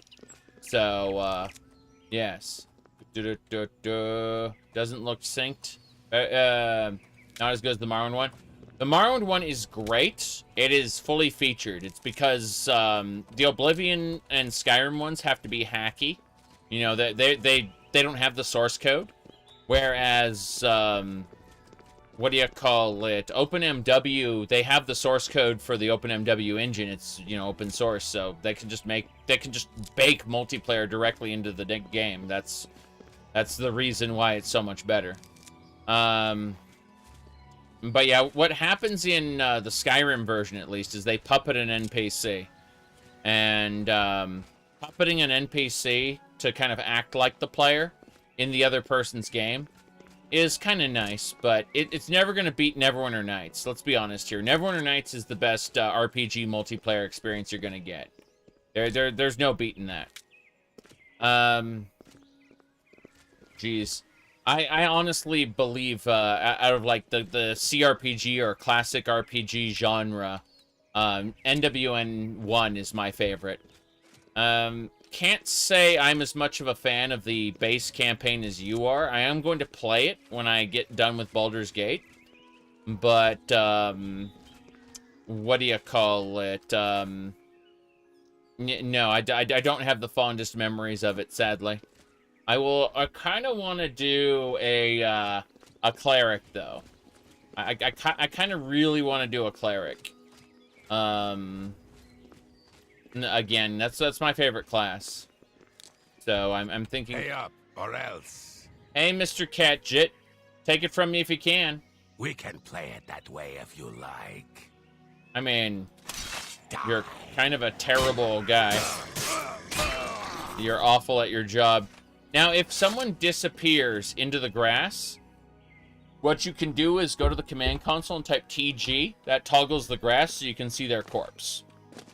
And then you can go back to making it look pretty afterward by TGing again. Oops. Yeah. Grass display enabled. Yeah, that's fine. Anytime you lose something in the grass, you can TG and just look for it real quick. Because like, looking through the grass is not an immersive mechanic. Can you imagine that? Like, trying to find a needle in a haystack? A lot of fun. Yeah. Guy drops a weapon in the middle of the grass and you want to loot it? Yeah, yeah. Okay. See you later, Spud. Alright, we're almost to Skingrad. We have to deliver a package there, pick up a new package for Anvil, and then we'll have 2 packages to deliver. I'm going in the wrong direction, I think, because that's the castle. Skingrad's always driven me a little cuckoo. My goodness. But yeah, you said you can solo very easily with a cleric. Yeah, well, I was thinking of, like, I like War Domain clerics. I always have. If I really want to have stupid fun, I pick a wizard and take them to Pale Master so they're just immune to crits. But I figure we're going to be playing the base campaign, so we don't want to overlevel that shit. And we'll just kind of do a War Domain cleric. Call it a day. Let me see. Buff only cleric with cleave. Come to think of it, couldn't we spec like a level or 2 into fighter with a cleric, or would War Domain just supplant the need to do that? Either way, I'm opening up a package of fruit snacks because, you know, no problem there. All right. My goodness. Sword Bard. I like bards a lot as a concept. Not so much in execution.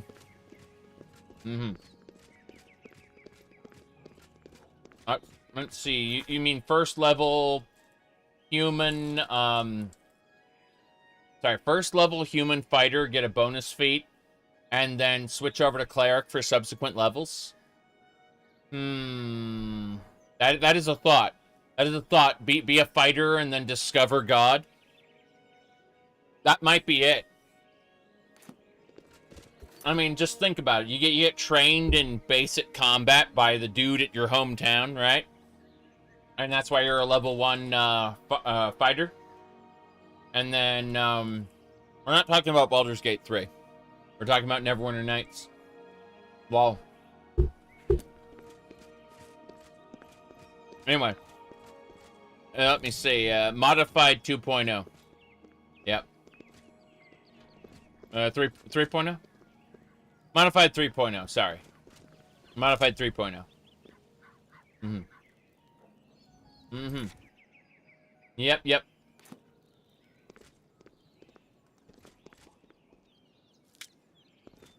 I'm thinking about that. It's a damn good idea. I think I'm gonna do that. Fighter spec into cleric. I won't get the, I mean, I won't bring the character to level 40 in the initial campaign anyway, so it makes sense. I'm wondering what mods I should use to spice it up. Because there's tons of options for the main campaign of NWN to make it more enjoyable. Considering. Hello. Hello there. Delivery. Yeah, buy the 9 more packages. Yes. Goodbye. Okay, I need a package to Anvil. Yes.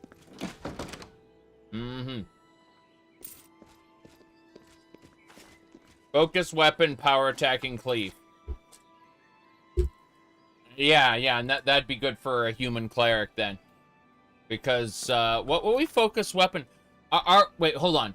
Fighter expands our ability, like in D&D 2.0, cleric restricts your ability to use weapons. So if you do like a fighter cleric, you're actually stuck with cleric weapons. But I'm pretty sure in 3.0, like fighter will expand your choice of weapons, like past what cleric can do. So I could do like a sword or something. What do you think would be a good weapon then for a war domain cleric start level 1 fighter? Let me see. So yeah, it flips in 3.0. That makes sense. Two-hander. The real question is, I assume the game has more swords than it does bonk sticks. You know, being a dum-dum with a two-handed hammer is a thing you could do. But,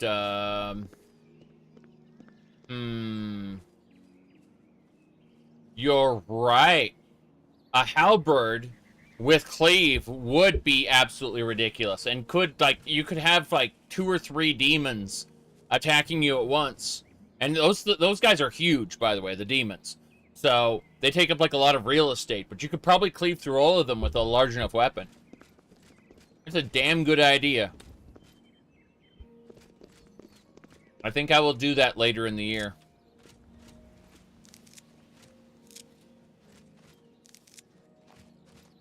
I need to finish up the Elden Ring DLC. I'm not incredibly pleased with it, lol, because I was able to meme Elden Ring is easy with the main campaign, and then when I got over to the DLC content, all of a sudden it's like I have to dodge now. Like, the enemy just aggressively ignores my shield soldiers and just goes after me. And it's like, damn it. I actually have to play the rhythm game like it's Sekiro or something, you know? And that kind of annoyed me. Alright. I was doing fairly well by summoning a gigantic energy blade and doing the Hassan chop on the bosses while they were distracted. But even Moog died that way. But you go over the DLC and immediately the monsters are like, yeah, we're gonna pick the player. Mesmer took like 2 hours. It was really irritating for me. He was weak to Frost, though, which was funny. But I'm going to have to exploit extra hard to deal with the bosses after Mesmer. Yep. The whole point of the run is to meme Elden Ring is easy, right? And couldn't do that. The first Final Fantasy game was pretty good, yeah. Octopath Traveler is something a lot of people talk about. It's got some Chrono Trigger DNA in there, too. Yeah.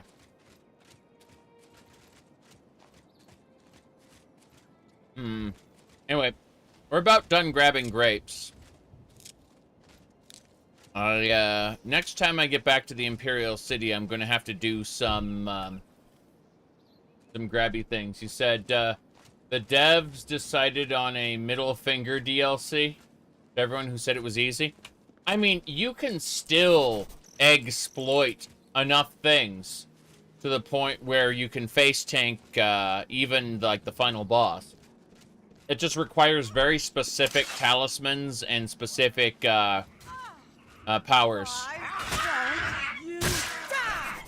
Oh, these are bandits. They're both bandits. The hell?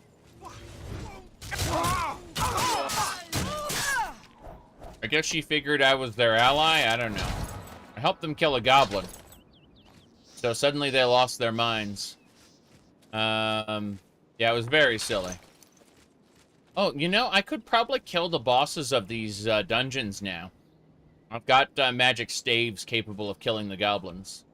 Oh, there's a Daedroth near here? What? Where'd the Daedroth come from? There are no Oblivion gates open yet. Just a randomly spawning Daedroth. How silly. Yes. Okay. Yep. Yeah, I don't necessarily want to use the shield and like spear to tank it. I want to do something extra silly. But yeah, I get what you mean. There's a build which is extra funny. You can take a drill and shove it in Melania's face, and she just goes, oh, gug, and then transitions to her second phase. You have to dodge her first strike, which is funny because you can actually just untarget her and then walk away, and the like the flower will bloom behind you as long as you're not targeting her. Okay, and basically once the flower blooms, you just hit her with it again. She goes, ah, gug, and then gets beaten. Yeah. But yeah, you shove a drill into her. Like, literally the drill that those miners use. You know, where they stab it into the ground and it explodes. You can hit a person with it before it hits the ground. And they just go, ah, gug, over and over and over. It's really funny. I've seen Melania beaten with it. Yeah. It's true. Okay. Gotta repair some stuff real quick. Anyway. The point of my current run is to be, what do you call it? It's just a Mimi run. I don't want a Sekiro style, quote-unquote, get good. I just want to cast magic and watch the magic kill the enemies. And, bypass the rhythm game almost entirely. Which the DLC isn't letting me do with my current, like, setup and talismans. I need to go back to the main game and farm up the very specific talismans and items required to do that. Which isn't terrible. I need my pickaxe. Where's my pickaxe? There's my pickaxe. Okay, cool. Let's mine some silver. Found a silver nugget. No, that's it. Just a silver nugget. The node is gone now. I'm going to cast some moonlight. Good. Moonlight is just a torch, but magic. Go. Gobby goo. Got a tiny pearl there. So yeah, I couldn't kill the goblin boss here the last time I was in this dungeon. Because they were just, it was just too strong for me. But now I have magic staves I can use to blast the enemy from a distance. Yes. Everybody loves gobbies. You know, there isn't a huge distinction between goblins and orcs now that the orcs have lost their, what do you call it? Their strong build in modern D&D. Uh-oh. Yeah, I'm not buying a single piece of that new edition, by the way, whatever the fuck they're gonna do. They're probably just gonna tie it into their online platform and sell you a subscription to it. Point is, I'm not giving Wizards any money for that. Not even a bit. I gotta really quick go fix something. I will be right back. Give me just a moment.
Okay.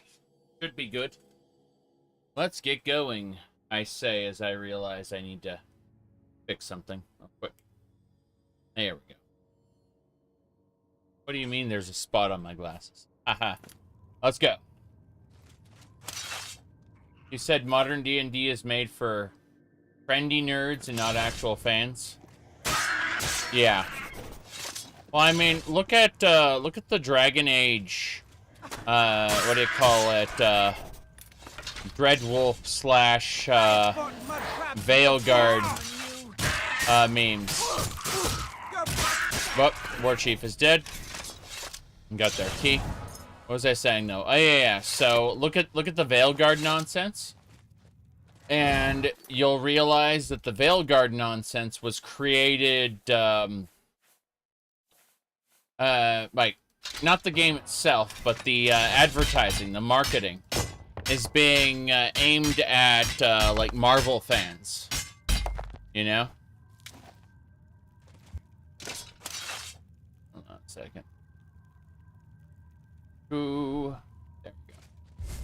Unless you're waking up in the morning, I don't want to hear that term used. Whoop. Here we go. Bam. That goblin likes to stab repeatedly. Alright.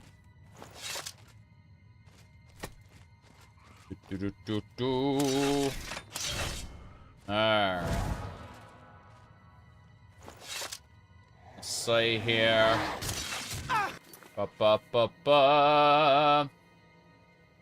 Yes. Marvel fans are known for liking hardcore RPG mechanics. Well, I mean, let me ask you a question. Did Dragon Age Inquisition have hardcore RPG mechanics? I think you're barking up the wrong tree. You see, here's the thing. If you're a fan of Dragon Age Origins, then they just assume you're going to buy the game because of the name Dragon Age. They're not actually marketing the game at you. They're looking to grow their user base. Yes. And they're just assuming that you, as a fan of the product, will buy it sight unseen. Yes. After Dragon Age 2 was downhill. That's how I felt. I think there was some fancy story bits in the DLCs of Dragon Age 2, but I didn't like Dragon Age 2 itself too much, you know? Okay. Hold on, let's play the memes real quick, the fun ones. I'm gonna go ahead and go to history. Yes. History and, yeah, okay, got it. The first thing we wanted to do is the combat. So a lot of people, when they played the combat in Dragon Age Origins, they weren't really getting that kind of sense of getting into the heart of battle. So we wanted to point, we have one motto on the team in terms of combat, and that's when you press a button, something awesome has to happen. So button awesome connected now in Dragon Age 2. There you go. All right. As I was saying. Back up, back up! There's a shaman around the corner. I'm gonna use the Staff of Storms. Dragon Age Inquisition, all the Dragon Age games had good character writing. Kind of like Mass Effect. Okay? Right? But beyond, like, the character writing, Dragon Age Inquisition felt like it was trying to be an MMO. Correct. It felt like a single-player MMO. And I can't say I horribly appreciated it. Yeah. Arg! That Gobby is really coming after me. That's pretty funny. She actually hit it. Damn. Dead! That shaman is still a badass. I thought I could go in for a melee strike, but look at us. Take that! Incredible. Yeah, that goblin shaman is the boss of bosses. And to think I want to go and do an Oblivion gate? Alright.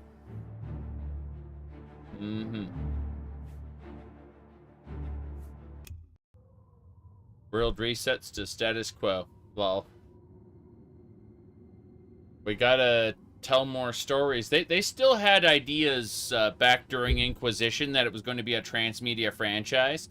That they were going to make more, like, more movies. Sorry. That was unfortunate. I'm on your side. Okay. What was I saying? Healing hands. Yes. We need to give her the good touch. There we go. Now that they got the good touch, I'm going to immediately, without delay, get my Staff of Storms ready. Let's do it. Here we go.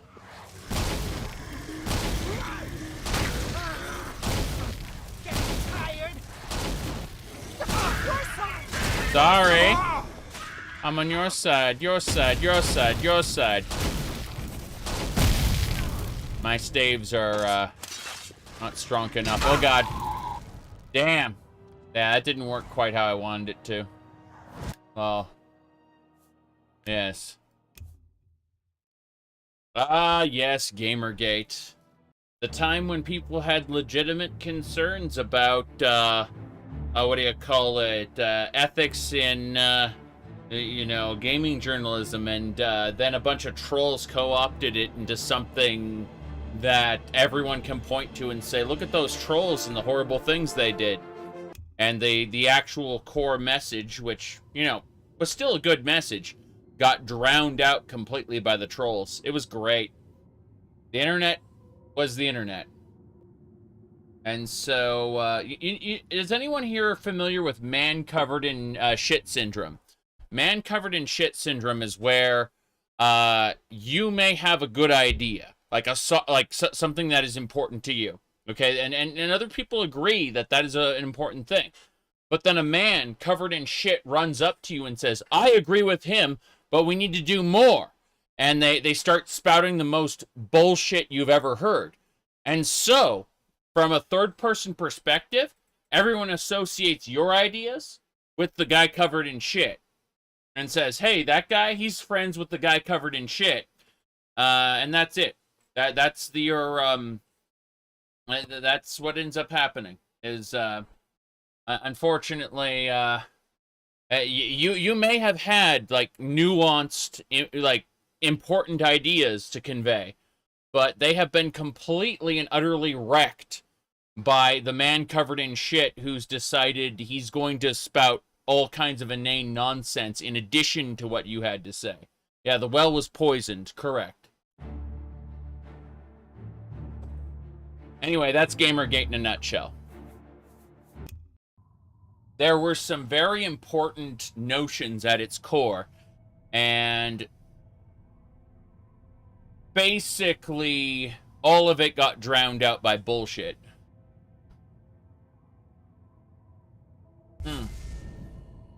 Anyway,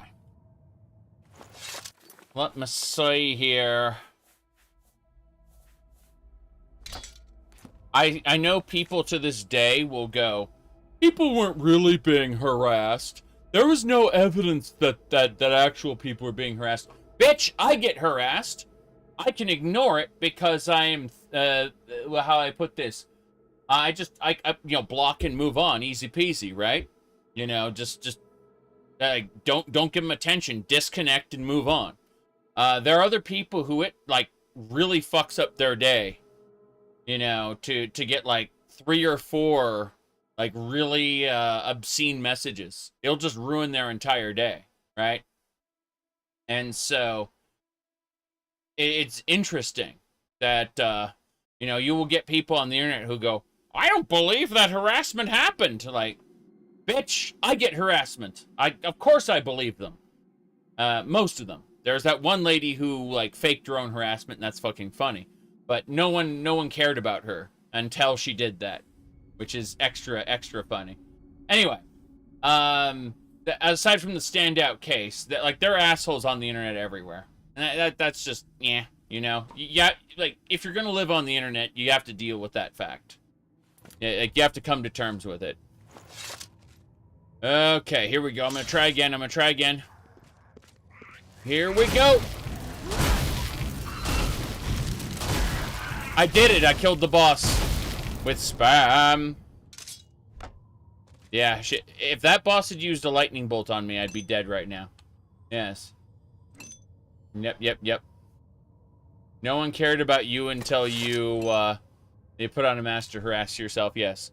Okay. That's funny. What boss? The cave is pretty dark, I know, right? All I did was spam this stick. And the goblin shaman died. That's it. I'm gonna leave now. I'm out. I'm done here. I shot the goblin with the magic stick. That's it. Well. Anyway. You come from Modern Warfare Xbox 360 live chat? I mean, yeah, I was Unreal Tournament 2004, right? The answer is you don't talk on those services unless you're willing to listen to absolute bullshit thrown your way. And so, yeah, you know, you typically just don't interact if you don't want to listen to bullshit. That was the answer. There, yes. Yep. Before the internet, you only had to deal with your local asshole? Yes, and, you know, you could get into a physical fight, or you could get a restraining order, you know, with a local asshole, you know? Like, you have countermeasures to a person in real life, for the most part, unless it's your family, in which case, you move out when you're of age, and you never talk to them again, and they go, oh, why doesn't my son ever reach out to me? Like, well, you were an asshole to him, that's why. But, no, it's interesting. Yeah. Exactly, there will always be bullshit, and there are jerks everywhere. It's just, the lady who faked her harassment is like 1 in a million. For the most part, there are just jerks on social media, and you have to accept that fact. And, you know, block and move on. That's basically life. Unless you want to waste an inordinate amount of, like, personal energy and valuable time on arguing with people who cannot be convinced, then sure. There are people who get their jollies by trying to debate people online, and I'm not one of them. But you know, it's those people. You know, you like if you give them your energy, then they will continue. It's that simple. Okay. Iron mace from the goblin. So we cleared that cave. That's pretty good. Let's see. I'm trying to remember what kind of boss was in the other cave. The other cave had a bunch of other guys in it. Mean jerks. Yes, the bandits. I'm not going to deal with the bandits right now. My inventory was completely full when I went over there. Yeah. Again, there are people who legitimately get their jollies off just arguing with other people. And, like, unless you are one of those people, just block and move on. Yeah. He said, that's why you don't have social media. Blocking's too mean for you. I understand that, but, you know. Like, I use it to advertise my livey streams, lol, and stuff like that, so I have a functional purpose for social media, even though I do bullshit, yeah. Unfortunately, there are people who are growing up with the internet, and they may not learn to filter their speech until later. Oh god, I got sheep following me. Why do I have sheep following me? Oh, look at this. Why?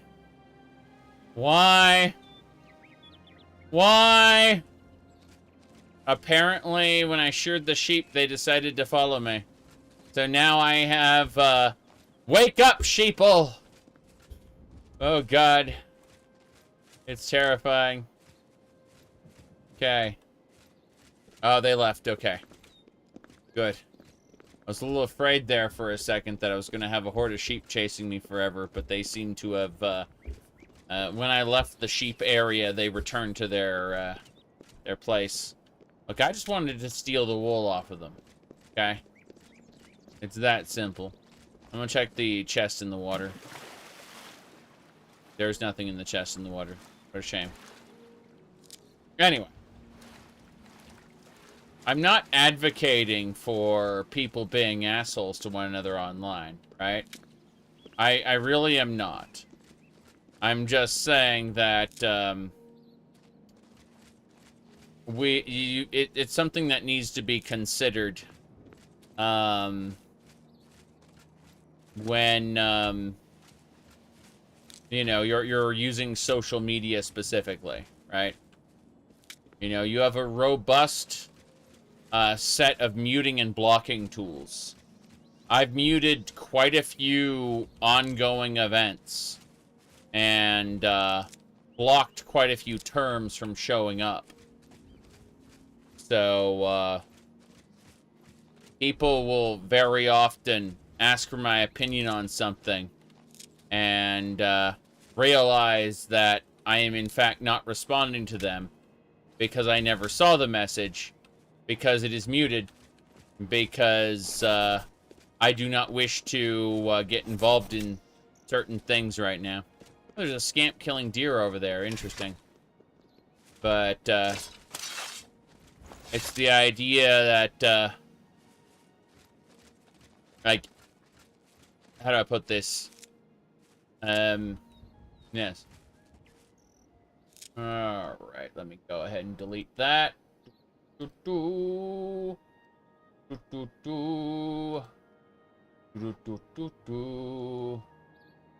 Alright. There we go. Anyway.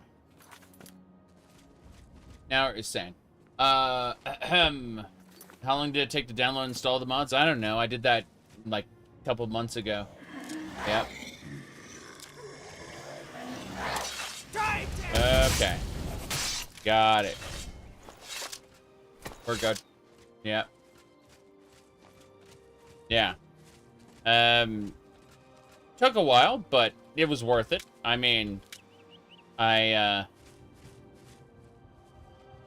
Let me see here. Be empathetic, but move on. Well,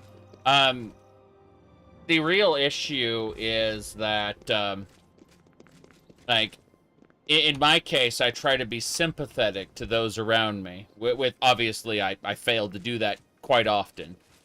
But, unfortunately, the real issue is that larger events outside of my control, I find it for my own mental health not to dwell on them. That's what I'm trying to say. Because if they're outside... Damn, I went the wrong way. Yeah. I need to head back to Skingrad and past the, yeah. I have to head down south. But no, I was just saying, it's not good to dwell on things outside of my control. That's the real issue. I already have enough problems. So, yeah. Moving along this way. Anyway, what was I saying? Oh, yeah. So, video games. Yeah, the map is pretty good. I need to run past Skingrad. I left Skingrad the wrong way, by the way. But I need to go down past Skingrad, past Kvatch, to Anvil to deliver the packages. The game crashes about once an hour, so I wouldn't put too much stock in the game looking and being gorgeous. It's a lot of fun. I've been having fun, but I've also been playing this run for what do you call it? How long is this? For 67 hours now. Yes.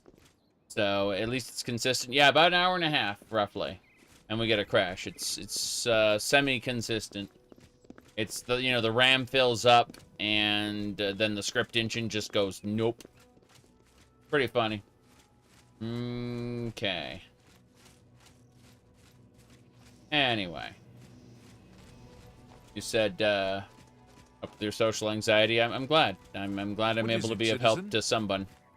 I am a very silly individual overall, and I do hope that a lot of that people don't take some of the things I say too seriously, considering I don't personally put a lot of emotional stock in the things I say. What I mean by that is I will say something, and then I will forget I said it, like, a couple hours later, right? And other people will remember I said that thing, like, 6 or 7 years later, long after I've either changed my opinion or, you know, I, again, completely forgot it was a thing. And so, whoop, here we go.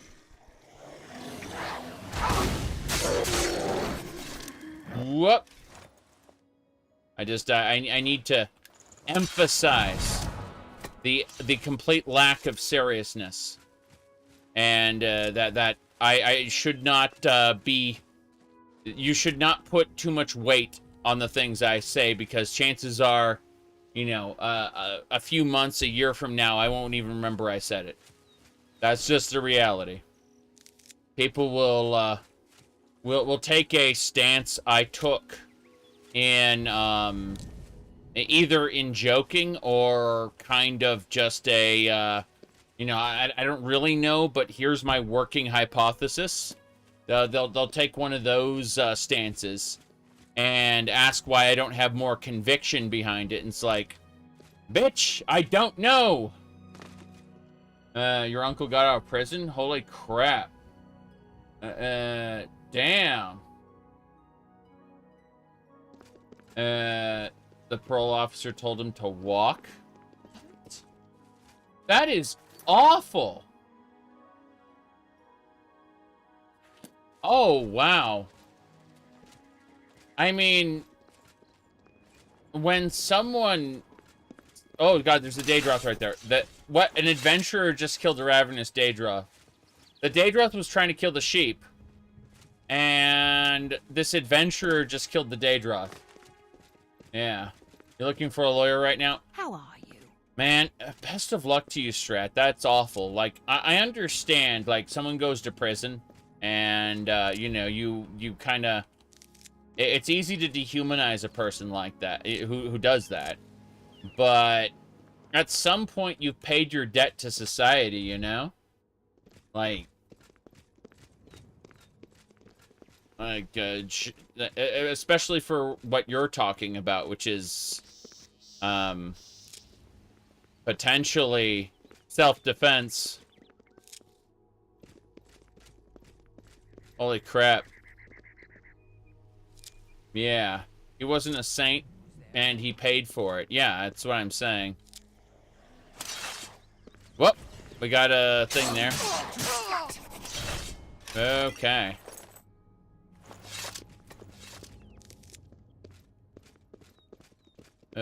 Yeah, that's something. What was I saying? No, yeah, so, whoops. Hey! Damn. This is a pain no matter what. Fearsome than you! Yeah. So, here's the deal behind these, Elsewhere people.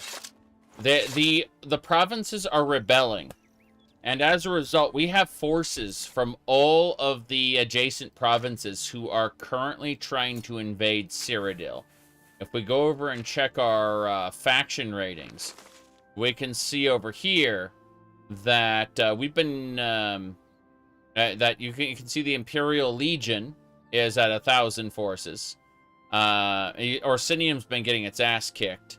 But like all these different provinces are trying to basically get footholds in Cyrodiil.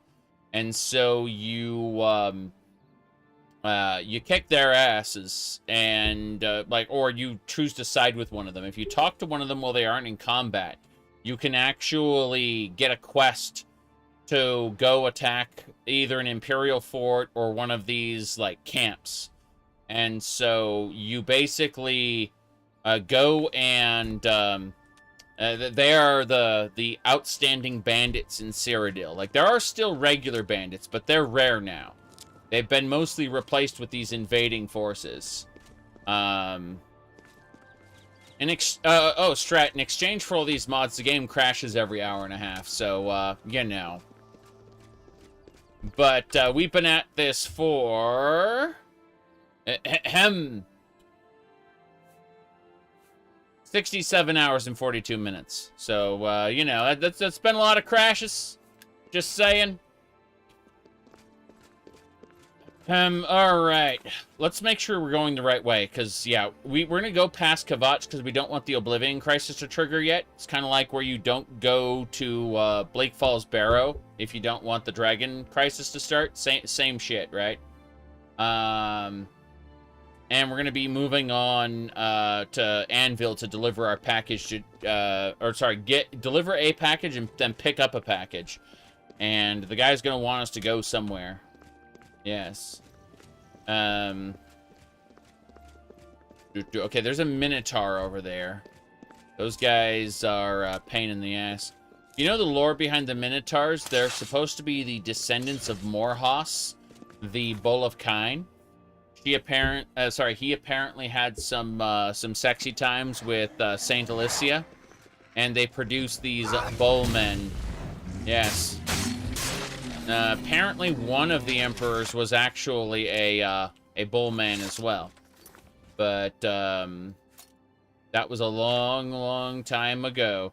If you play ESO, there's actually a Falkreath dungeon called Horns of the Reach, where you can actually fight like a Minotaur Lord as one of the main bosses.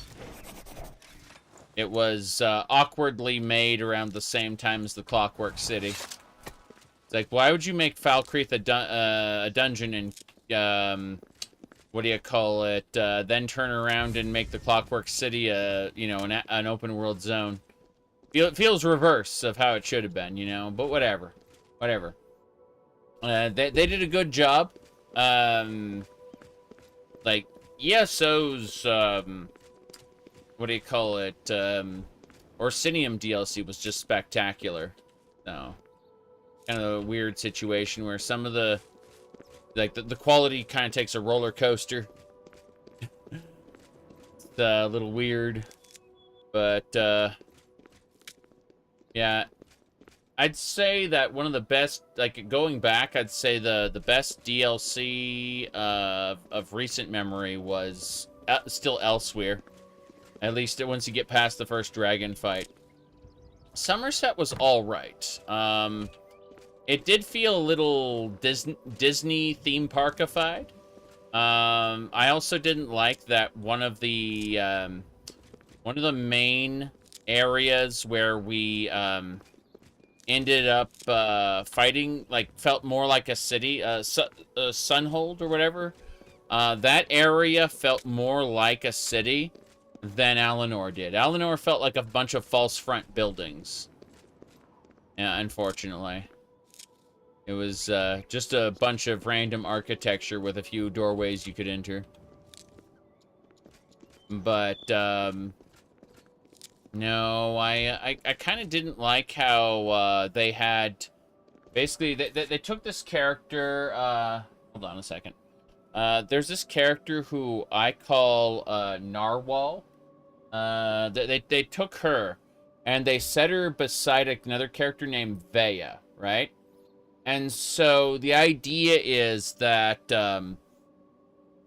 Narwhal... what do you call it, was Obi-Wan. And then Veya was Anakin. And so, Eventually, Vea turns to the dark side and is killed and left for dead. But then she comes back as a Daedra Lord, one of the princes, one of the dukes of the House of Bedlam. And so, and then she ends up having a horrible death at your hands. But I didn't appreciate that too much, like her character arc. Her Anakin Skywalker death there. Enjoying Shadow of the Erd Tree? Kinda. It's way harder than the base game, as in the base game is easy by comparison. Alright, see you later, Strat. Have a good one. Yes. Could have been worse. They could have given Eleanor the Valkyrie treatment. I know, right? No, but it's so awkward seeing Sunhold as a city, as a dungeon that feels more like a city than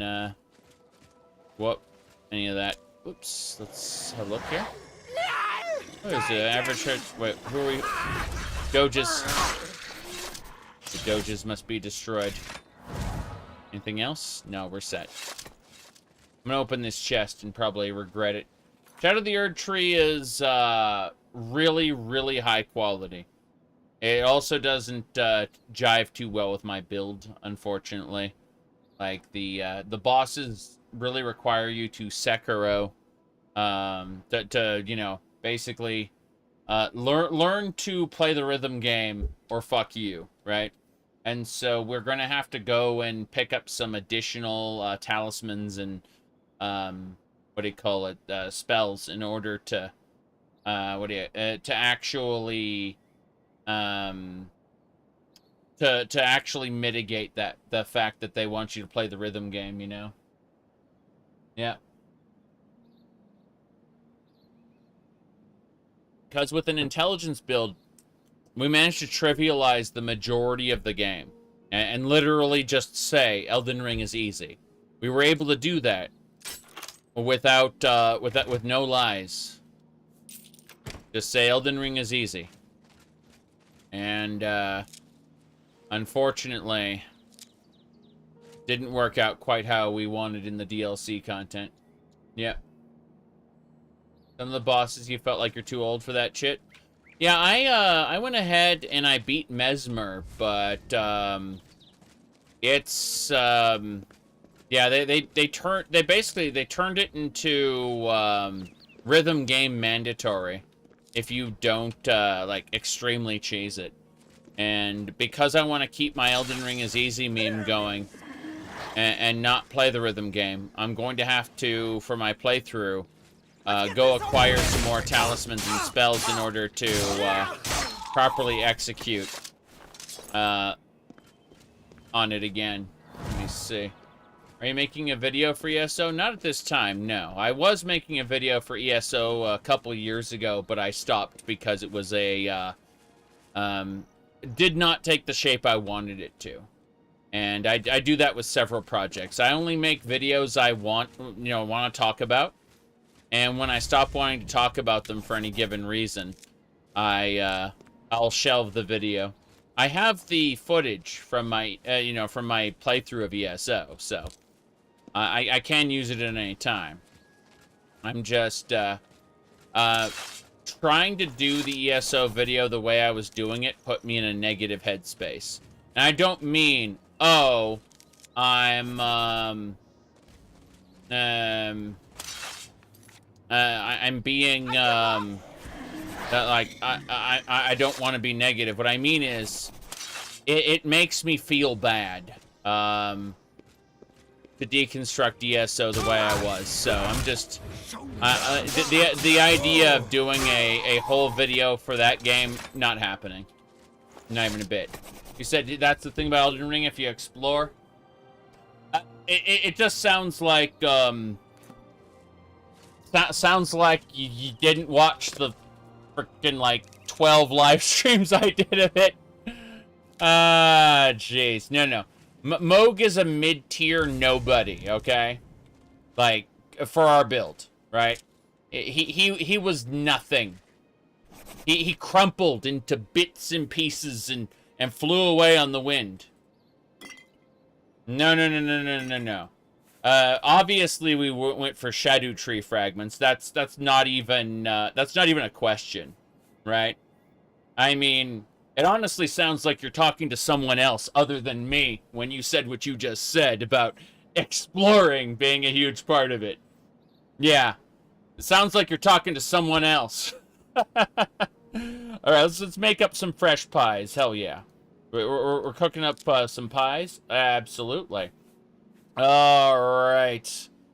My goodness. I guess pies and venison. Venison is good. Yeah. Yeah. Okay. That's pretty funny. Yeah. Okay. Daedroth there. Alright. What? The Daedroth just buffed himself? He's gonna trample over toward me? Oh, he got distracted by... Yes. Yeah, he got distracted. We got him. Oh, it's an Elsewhere bandit. Hello. Crazy. Elsewhere bandit defeated. Commander Gaius is insane, though. I watched a friend fight Commander Gaius, and his hitbox seems to be busted. Yes. Like, as in, like, his hitbox is weird and janky and not at all proper. Like, hits that didn't connect did damage, and hits that should have connected didn't do damage. And, you know, we reviewed the video footage and just went, the fuck? You know? It's one of those situations where I just looked at it and went, what? Yeah, it's not that Gaius is crazy in terms of speed and, you know, maneuverability and all that. You know, it's that he literally has a janky as fuck hitbox. That, yeah. You said he's invulnerable when he charges? Yeah, I'm sure that's part of it, but not all of it. There's an Elsewhere assassin running down the road. Kind of weird. Who's fighting him where? There's the Elsewhere... Oh, God. Separate your head from your shoulder. Damn, there's the Elsewhere assassins. One down. Two down. Excellent. There's a third one. Those cat Jeet are attacking everywhere. Good. We got him, hell yeah. Who's next? I feel like we're missing somebody. Yeah, there she is, okay. I was wondering where Una was. Okay, do you think balancing and designing a boss is hard work? Of course it is. I mean, let's be honest here. The DLC is designed for people who mastered the base game Elden Ring and said, I want more of this, right? It's for people who defeated Malenia Blade of Michelob Ultra and said, I finished this, I want more now. And, like, how do you design for people like that? You're obviously going to alienate people like me who want to make Mimi videos where I say Elden Ring is easy, right? There's no question about it. You know, there are people who coasted through Elden Ring by taking advantage of everything that the game had to offer, which the game has tons to offer in terms of, like, talismans, spells, summons. Yeah, Elden Ring has tons and tons of options that don't require you interact with the game's, what do you call it? The rhythm game, right? The bosses all have rhythms to them, but you aren't actually required to interface with the rhythm game in the base game a whole lot, if basically at all. Yeah, you might have to dodge a couple shots from Radon, you know, at the festival before the NPCs run up to him, and you might have to dodge a couple shots, a couple like ground slams from Horalu during, you know, phase 2 of Godfrey Elden Lord dude, but you know, that's about it.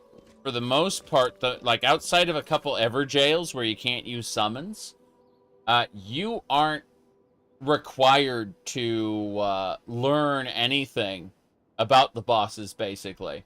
You can overpower them with summons and magic, you know, weapon arts. The game has a wealth of tools that allow basically anyone to raffle stomp the majority of it. I think that the twin gargoyles were kind of rough, a little bit, but that is like heavy optional content. That's for Fia's quest line, and technically Ronnie's as well. But again, if you don't get too involved with the NPC quest lines, you wouldn't even know those areas existed. You wouldn't be going to Nokron, not Noxtella, whatever. You'd be you'd go up to the mountain peak of the giants, finish that, go back down to the Erd tree, and sorry, go to Fair Missoula, then go back down to the Erd tree and kick the ass of the 3 final bosses.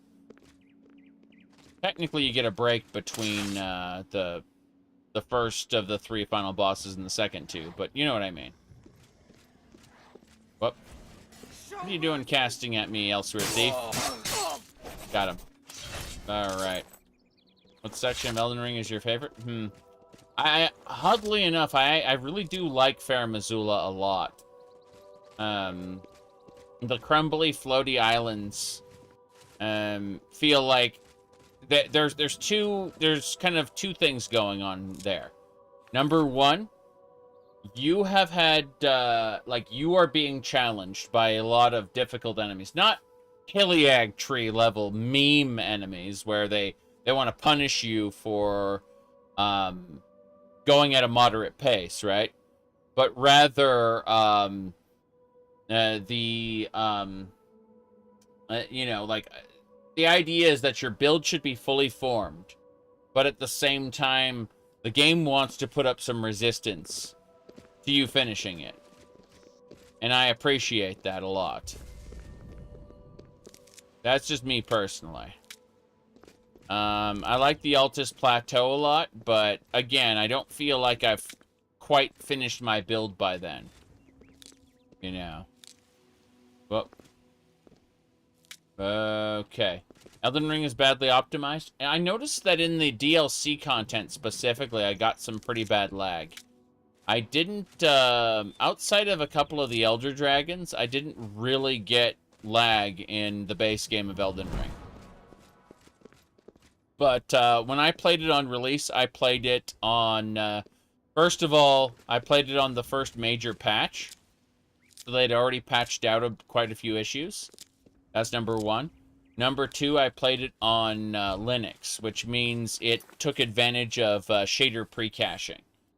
So, like, a lot of the shader issues that Windows had, and Windows resolved those shader issues later. They weren't permanent issues, but they were never issues as long as you pre-cached your shaders in Linux.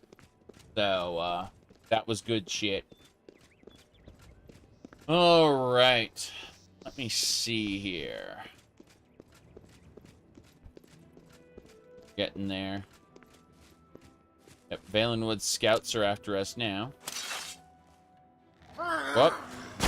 Look at that archery. Oh, they dodged. You see that? They just stepped to the side. Oh, they actually did take a hit. I wasn't able to see it because the game decided to stutter on me. Lol. Okay. But yeah, the DLC area specifically, like the green kind of foresty, swampy area, whatever. Jungle, maybe? Yeah, the jungle area. Once you beat the sorceress lady in the DLC, like that jungle area runs terribly on my PC. Just awfully. And considering the base game of Elden Ring runs pretty well, I'm just like, oh no. Alright. But yeah, I'd be up for DLSS. Definitely would appreciate that. I don't think that they'll put the technology in there. I don't think they'll spend the time making DLSS work for it. And the reason I say that is because, like, they've basically finished releasing the DLC. If DLSS had been considered hot shit around the time the game was released, or even before it was released, like, you know, if it had been that popular, then chances are it would have been, you know, added in an update. Unfortunately, despite us enthusiasts knowing about it, it just won't get used in development at this point, and I'm sad about it. I feel like it should have. Okay, let's try to... Yeah, we're over encumbered, but we can talk to her. I hope I can help. Yeah, I'd like you to take some stuff, please. Thanks. All right. Cool. So, we need to give her some... Oh, she has a Staff of Corrosion. That's pretty cool. Can't wait to not care about that. I'm giving her a handful of weapons. That way I can loot more stuff along the way. I'm assuming it isn't too much further into the city, but still. It would be nice to be able to just kind of get in there without too many problems. I'm going to have to grab all this stuff from her when we go to see the blacksmith, though. No question about it. Okay. Wish devs would put as much thought into FSR. Yeah, I get that. I mean, FSR in Final Fantasy XIV has made the game run better. It's funny because my wife's computer was an old, like, Windows 7 PC that I installed Linux on just to make it run better. And it's pretty funny because, like, her PC was supposed to, like, not qualify for Dawn Trail's, like, benchmark. It wasn't going to work right. It turned out with the implementation of FSR that they had, her old PC works just fine. Like, no problem. It actually runs better now than it did before they upgraded the system requirements because of FSR. Yeah, so they said, oh yeah, we're going to have higher system requirements for our game.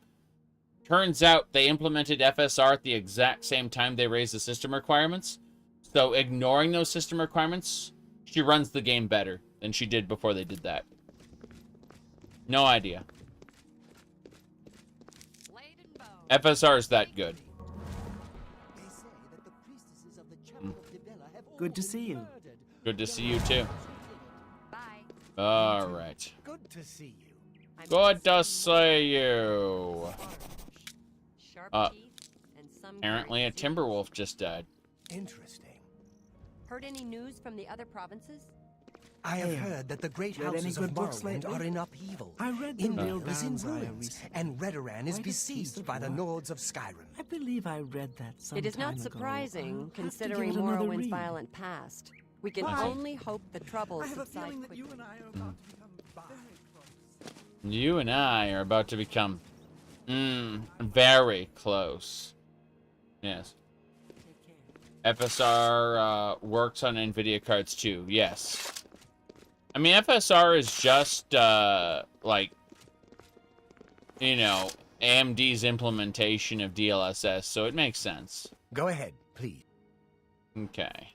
Fighting's easy. Just lead them out on the water and shoot them full of holes. If you've got a bow, of course, and can walk on water. Yes. Be seeing you. I need to get more people to, play Final Fantasy XIV with me in, what do you call it, content, but, like on stream, but I think I'm going to kind of wait on that until they release their next patch, because that's going to have, like, a Baja-style zone in it, apparently. They're going to be doing, we don't know if it's going to be Save the Queen, but it's going to be that style of content, apparently. The the lack of that style of zone, you know, the quote-unquote exploration zone in Endwalker was noticed, and they've basically said yes, it's definitely coming in the next couple patches. And I think that's content I'd like to do with people on stream if possible. I really do enjoy. I enjoyed Eureka and I enjoyed Baja. Yep.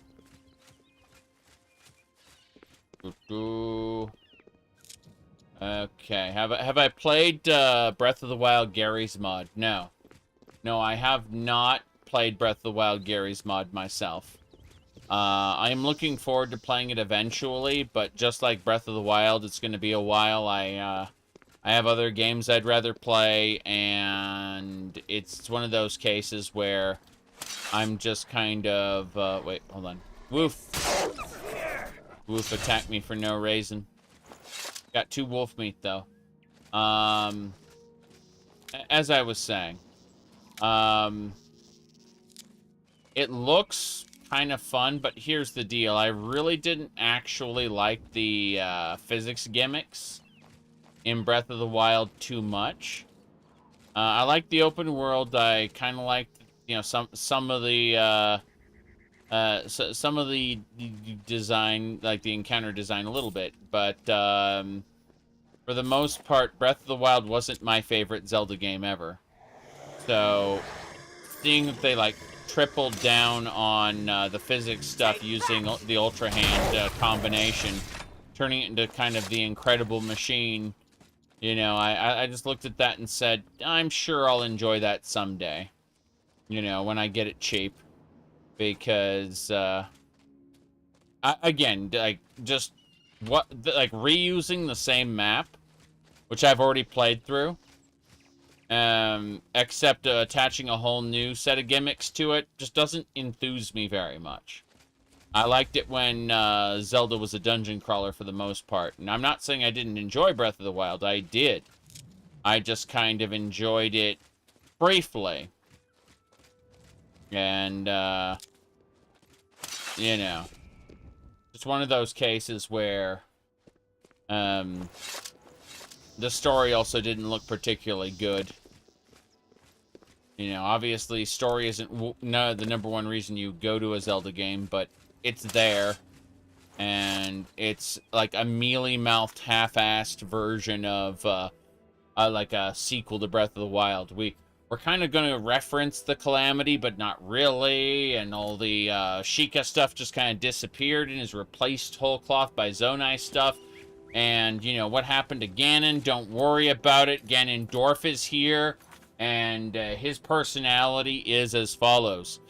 The strong rule because the king must rule, and therefore I have power, and I will show you my power as I am the king who rules. Yeah, that doesn't really excite me too much. That's, give me a, what do you call it? A Wind Waker Ganondorf, please. That would be great. Like, Wind Waker Ganondorf was so good. Or, yep. Got a favorite fictional setting? Probably the Forgotten Realms, but pre-Spellblade. You know, before 4th edition, basically. The great thing about tabletop is you can selectively choose what parts of the setting to use and what parts to ignore. So if you just ignore D&D 5 entirely and run 3.5's setting, maybe in Pathfinder, you can get a really good experience. Yeah, I'd say pre-Spellblade Forgotten Realms is my favorite. Yeah. Hello. This is a holdup. No, you take it from me if you can. Actually, that's the way this one prefers it. Very good. See? Very good, very good. Yes. Alright. Thankfully, you are not required to consume all the slop that an intellectual property rights holder has to give you, right? That's the really cool thing about tabletop is like if an intellectual property rights holder says, "Okay, well we've revolutionized the world, changed the mechanics, and also we've changed the way these races work," you can just kind of shrug and say, "Oh well, I will use my favorite parts of the setting in a different platform that you don't own." And so, no thanks, D&D Beyond. I've got my own way of doing things. Thanks. You know, you don't need to consume all the slop you're given. Just pick and choose your favorite parts. Right now, hold on a second. We're in the middle of. Let me pull up my my thingamabobber here. Hold on. Okay, so if we pull this up here, are you winning, son? Hold on, let's go over to live. Yeah, we got the live tab here. Okay, so we last played Baldur's Gate. It looks like 1 month ago. So I'll be moving on. I'll be doing more EET soon. Yeah, it looks like I haven't played it recently because I got into the Elden wrong. But seriously, we'll be doing more EET soon. EET stands for Enhanced Edition Trilogy. What it does is it combines Baldur's Gate, Siege of Dragonspear, Baldur's Gate 2, and Throne of Ball into one experience. That's what it does. So, like, you don't have to import or export your character at all. And the level cap is extremely high. So you can just play through organically. And when you want to move on to, what do you call it? When you want to move on to the next thing, you just talk to the key quest NPC. For example, after you kill Saravok in the base Baldur's Gate, you can go talk to the Lord in Baldur's Gate, and he'll advance you to Siege of Dragonspear. Stuff like that, you know. It means that characters are consistent. They aren't replaced with alternate versions of themselves. They very much retain their status from whenever you last talked to them. Stuff like that. It's cool. We're playing with a psychopath dark elf, like wizard guy, who's used to be the Lord of the Black Pits, and he's been diminished. It's comedy. I think that is that's an Imperial Legion soldier who just killed a mountain lion. Why'd you kill a mountain lion? There's no problem, is there? And no, there isn't. Rumors? Anvil is all in an uproar. Okay. Thank you. Carry on. Yeah. First things first, we're going to TG to toggle grass. Once the grass is toggled, we can loot the mountain lion. And then we'll continue south. Toggle grass again. Yes. You heard that it still changes characters between games? If it does, that'll be a surprise to me because I was told it doesn't. So, we'll see. We'll see. It changes, like, it will change your party layout, but they should all be more or less the, they should have the same skills and abilities and stuff. So they won't lose access to stuff you gave them, you know? But, yeah, you will still have to rotate party members to fit the situation, but that's a different matter. The point is that you can always go back to previous areas and through the travel system, because it just expands the world map into one giant one for all the games. So, you know, you get a big open world game with Baldur's Gate 1, and then you can choose to travel around. Now, the only thing I didn't do is I didn't include Icewind Dale because that requires some manual tweaking. Like, they haven't quite integrated an Icewind Dale module into the mod loader I was using. Because I'm extra lazy. I use a mod loader. I didn't install anything manually. LOL. Okay. We did it. We've arrived at Anvil, finally. It only took us, like, 3 hours and 50 minutes. Wow. Nothing's keeping you here, so move on. Well, I mean, the flowers. The flowers are keeping me here. Don't you want the flowers? That was 8 Morning Glory pulps. You wondering if you can still do it if you've already beat Baldur's Gate 1? No. No. EET requires a brand new save file. I'm not saying you can't create a brand new save file. You absolutely can. But it absolutely requires that you start over. Yes. Hello there. Finally, you're here. Here, take the package. I like how I was able to hear the crickets when he talked. Alright, I gotta give the packages to Goldhorn. You need something? Yes, I need a delivery. I delivered another package. Good day. Are you ever gonna play Neverwinter Nights? Yes, after I finish EET, I'll consider either Baldur's Gate 3 or, what do you call it, Neverwinter Nights. I haven't decided yet which I'll do first. But, Neverwinter Nights is my favorite CRPG, so I'll get around to it eventually. Pillars of Eternity, on the other hand, less so. For various reasons. Alright, let's head over to Skingrad then. We got a delivery for Skingrad. If we look at our courier statistics, keep the package, yes. How to put the package, yeah, I'll keep that package. Keep that package. So, yeah. Those are just the rules and regulations. I was hoping for courier statistics, but they don't have any of those for me. What a shame. What a shame. Let's have a look here. Grab what we can. Keep what we can't. Hold on. Specific items I need to look at. It's A-okay. I haven't played the Pathfinder games. I purchased them because I looked at them and said, I want more games like this.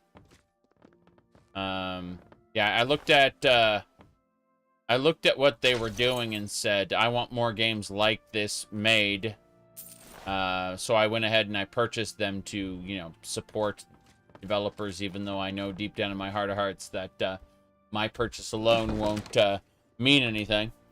I did it anyway. Let me see here. Give me a moment. Alright. Almost done. Shenanigans, I say. Shenanigans. Okay.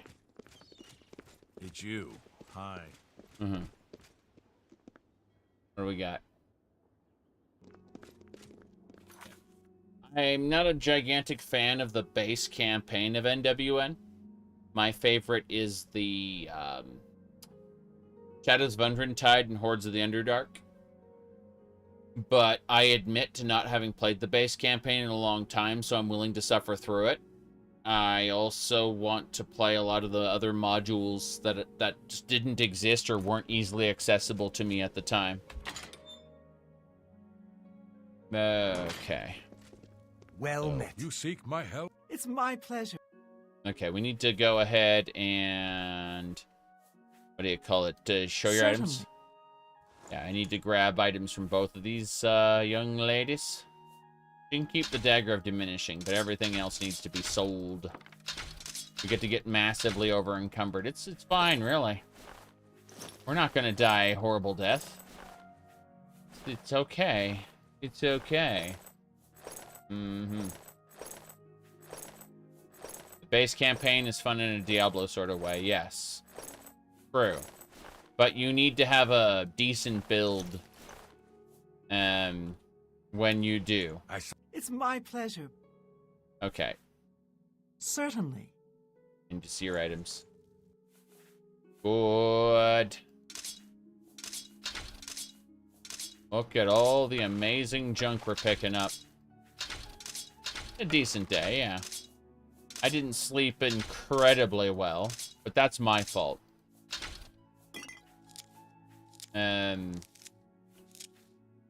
But yeah, other than being a little on the tired side, I'm doing great.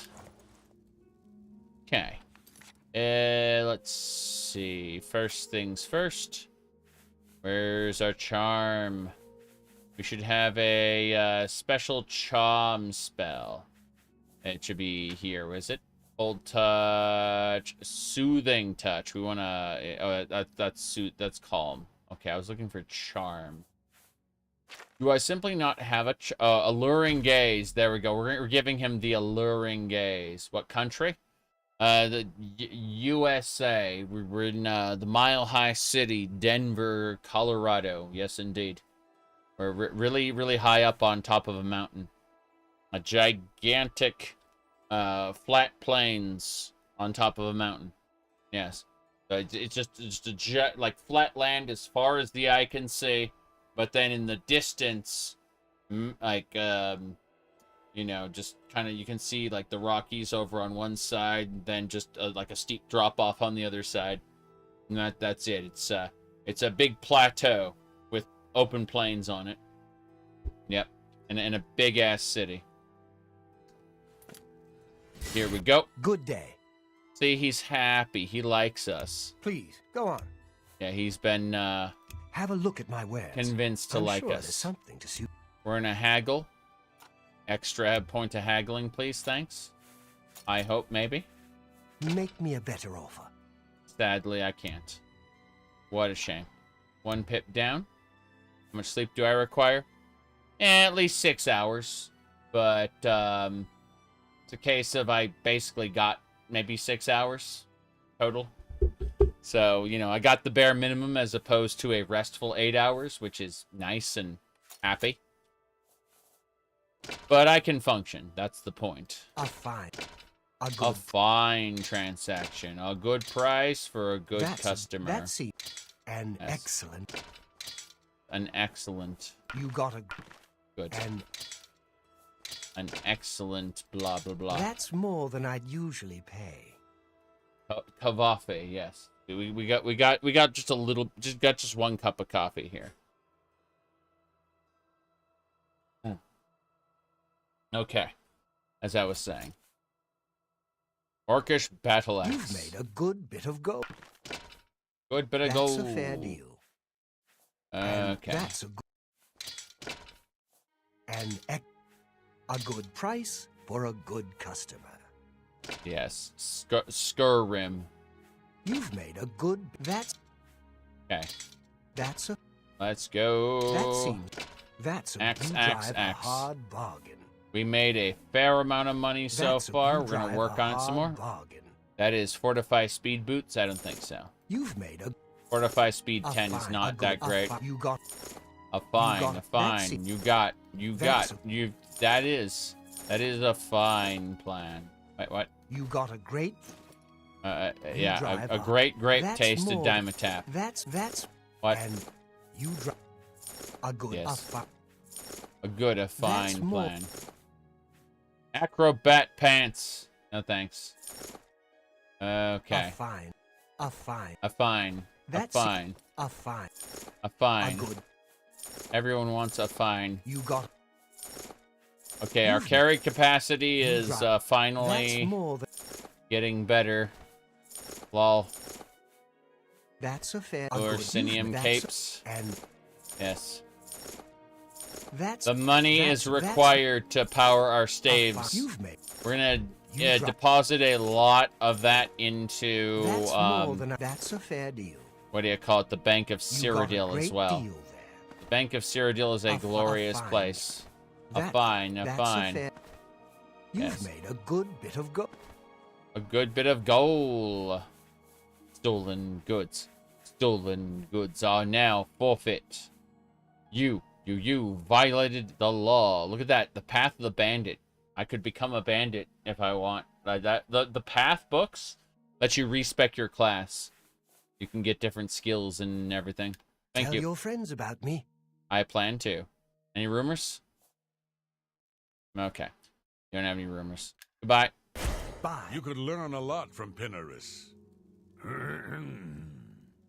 Emperor and his 3 sons, dead, My adventurer. right under the noses of the Yes. Imperial Guard. As you can see, we are perfectly normal. We are a perfectly normal character. No Have you problems heard any here. word about the other provinces? But also, behind our helmets, we are hiding a secret. And that is Aliadize, yes. There we go. Fellow humans, yes. Exactly. Adventurer, tip hat. Jeez. Hey, at least we get real gold and not Reddit gold. That's something. But, hold on a second. If we unequip, you can see our Aliad eyes. They're just a little spooky. Just a little spooky. But no, we're definitely... I agree with that assessment. Hello, fellow humans. There you go. Black Marsh has become more dangerous than ever. Many settlers have been... Yes, many settlers have been ignored. Let's go to the Temple of Dibella! Scarecrow. What's this about? Scarecrow was alright. Mr. Freeze from Batman the Animated Series was poetic. I really liked him. Oh no! It's come. The blamer, champion of men, and though dispersed, he left us a warning. Heed it! Will no one take up this holy crusade? Will no one walk the ancient pilgrim's way? Hear me, O people of Cyrodiil, O unhappy Tamriel. Where is your divine crusader in these latter days of petty strife and lesser men? That's nothing to eat. Is there no one who would stand for the 9? Pelinal Whitestrake once struck down the enemies of man and God, who will now reclaim his relics and fight again for the true faith. I am Cyrodiil come, he said, old Riemann, born from the earth that is Alesh, and yet he would scorn this country now. Repent, I say, repent! Will no one take up this holy crusade? Will no one walk the ancient pilgrim's way? Look well upon this chapel of Dibella. Look at the faces of the dead. This is your future. Evil has returned, and the 9 need a champion. Pelinal Whitestrake once struck down the enemies of man and God, who will now reclaim his relics and fight again for the true faith. The blood of Dibella's slaughtered acolytes cries out for vengeance! Vengeance! Who will take up this holy crusade? The blood tide rises. Are there no ears to hear the warnings? Are there no eyes to witness the wheels breaking? Yes, the lazy Susan of destiny has begun to turn. And with it, truly incredible events. Alright, let me see here. Give me a moment. I need to hit some things. MXR Plays has been permanently banned from YouTube. Can't say I didn't see that coming. But, yeah, MXR became a reaction channel. And, Yeah. They are no more. They have ceased to be. Yep. I mean, like, MXR kept breaking the terms of service, and, like, he kept edging the line of acceptability. He was trying to cover Lover's Lab mods, and so they killed all monetization for his main channel.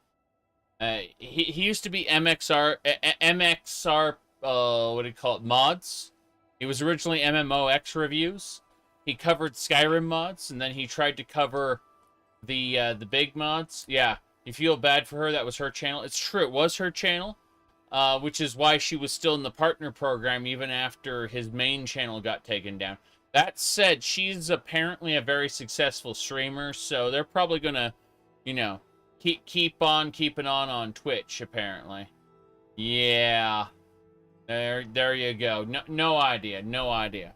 Point is that they became a reaction channel. And they were a reaction channel for quite some time, where they had the shocked YouTube face, like, oh my god. And then there was some sexy picture of, you know, a woman bending over or something next to the oh my god. And so that was basically all their thumbnails. Yeah. Yep. When you started to change to a React channel, you lost all interest. I mean, yeah. I think I kind of paid attention in a sort of like grim, how bad can this train wreck get sort of way. Like every 6 to 8 months, I'd go look at their main page. I wouldn't actually click into any of the videos, but I'd look at their main page and go, well, that's what they're up to now. You know, just as like a grim reminder of times past, you know? And it's interesting. That's for sure. You said their thumbnails should have gotten them struck out a long time ago. Yeah. Probably. But as I understand it, she is a successful streamer on her own. So, like, they'll just lean into Twitch, probably. And everything will continue as was, most likely. But, like, everything that happened to them was really kind of them just trying to edge the line of acceptability. You know what I mean? Yeah. You said Kick is always looking for new clients. Oof. I tried multi-streaming to Kick, because I can multi-stream to like 5 services at once. I tried multi-streaming to Kick, and my god, they got issues. You said they have over 30k members on Patreon. Makes sense. I haven't hit the point where I'd consider doing a Patreon again. I had issues with how Patreon was like conducting itself. And I also like had issues with what do you call it? You know, keeping to the responsibilities to patrons. So, you know, I would probably not do that the same way again, for sure. You're not sure how Asmongold has so many views? Lol. I don't know. His titles are This Game Changed My Life. I'd say Final Fantasy XIV changed my life. It convinced me to get off the Blizzard train forever. That's about it. Yep. You said people can't believe he's real? I mean, that's just it. He's kind of like a spokesman for the everyman. And yeah, I mean, he's stupid, but so are most people. I'm stupid just in a different way. Okay? Like, I present better than Asmon, but I guarantee you I'm just as dumb, just in a different way. Yes.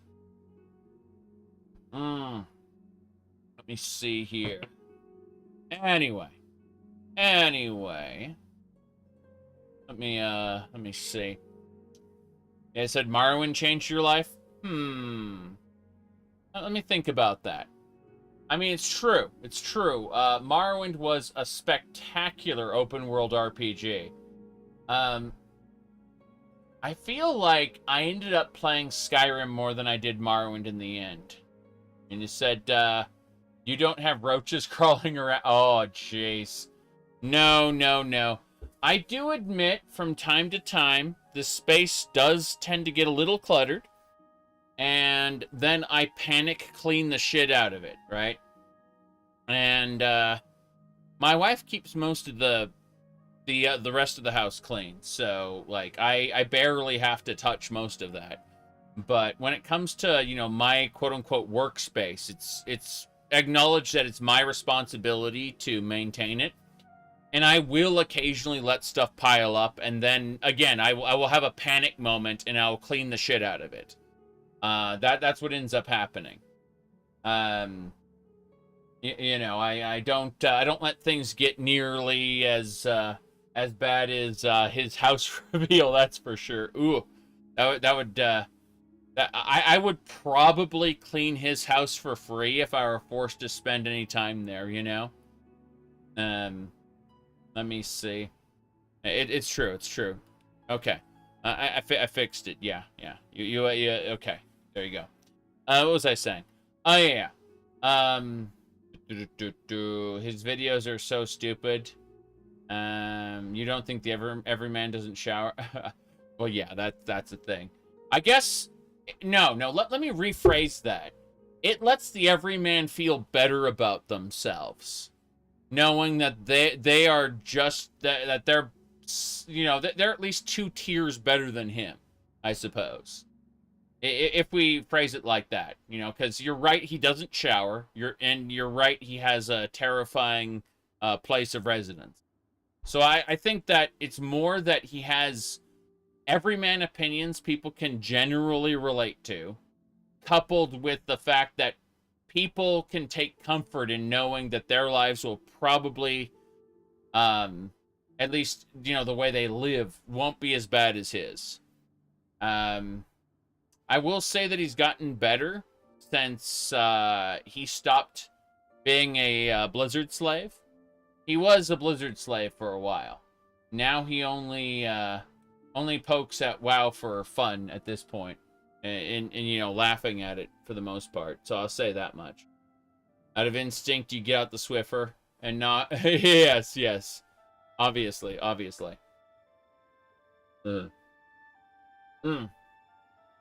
Now he's a gotcha slave. Oh no, I didn't know that. You see, I've only seen, like, I'd say 4 or 5 things of his out of his entire catalog. I do not actively watch him, so when you say that, you make me very sad. Now, before we get back to Oblivion, I will say I do have an amber, you know, and I have an amber. I have a, whoops, there went the creeper. It's fine. Creeper's sturdy. But we got a Venti and Official here. Venti and Official. There, yeah. I was gonna say, but would I gamble for those characters in game? No, I would not. I don't think it's worth the like trying to get a digital version of those. Like buy a figurine, stuff like that. Sure, why not? They're cute, but like spend money for a PNG? Nah, don't need that. Let me see here. Okay. You said he throws tens of $1,000s at gotcha. I don't know. I can see spending like $100 on a game, turning around and making an unboxing video in order to get my money back. I can see doing that. I haven't done that in years, and I don't have motivation to do that. But, what do you call it? Yeah. Vivek, you mean? Vivek is a Funko Pop, unfortunately. Whereas, you know, you get Princess Zelda, who's just a straight-up amiibo. Amiibos are great, I agree. Got lots of cool amiibos. Of course, the standout one is Ulfric Stormquack. You know, I've got the Dova Duck on top of my shelf up there. But lots of little things. They're cool. But no, I can see physical merch being okay, but I can't see paying more than I will get back in digital merch, because digital merch is doomed to go away when whenever whatever game it is shuts down. So, you know, you spend thousands of dollars to get your SSR, whatever, you know, ultra super character. Like, they're going away when the servers shut down. You know how many people spent money on Mega Man X Dive and that only to have that game like completely gutted and replaced with an offline version? That's buy to play. Major oof on that. I'm a huge Mega Man X fan, so I ended up enjoying X Dive Offline, you know, within the context of don't take the story too seriously because it's dumb. There are a lot of mods that restore functionality that the online game had, but yeah, like it's kind of crazy the world we live in. It reminds me of how Raid Shadow Legends. There are independent marketing firms that tried to get me to do Raid Shadow Legends advertisements, and that's because they wanted to sell gambling to people and have me call it an RPG, and I found that offensive.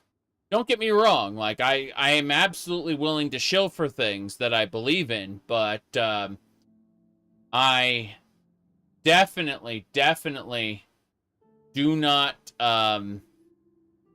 feel comfortable saying that Raid Shadow Legends, the gambling game, the gambling idle game, is an RPG. That's that goes against my sensibilities to say that, and that was one of the required parts of their contract. Anyway. Hello? The 8 and 1 favor only the righteous, and too few of you remain. The thief has found the lock that he cannot break, the warrior, the foe that cannot fall, the wizard, an incantation that takes not to his tongue. Truly this is the age of the serpent, and the void that follows. Do you like any mobile games? Elder Scrolls Legends wasn't nearly as bad as people make it out to be. I also enjoyed Genshin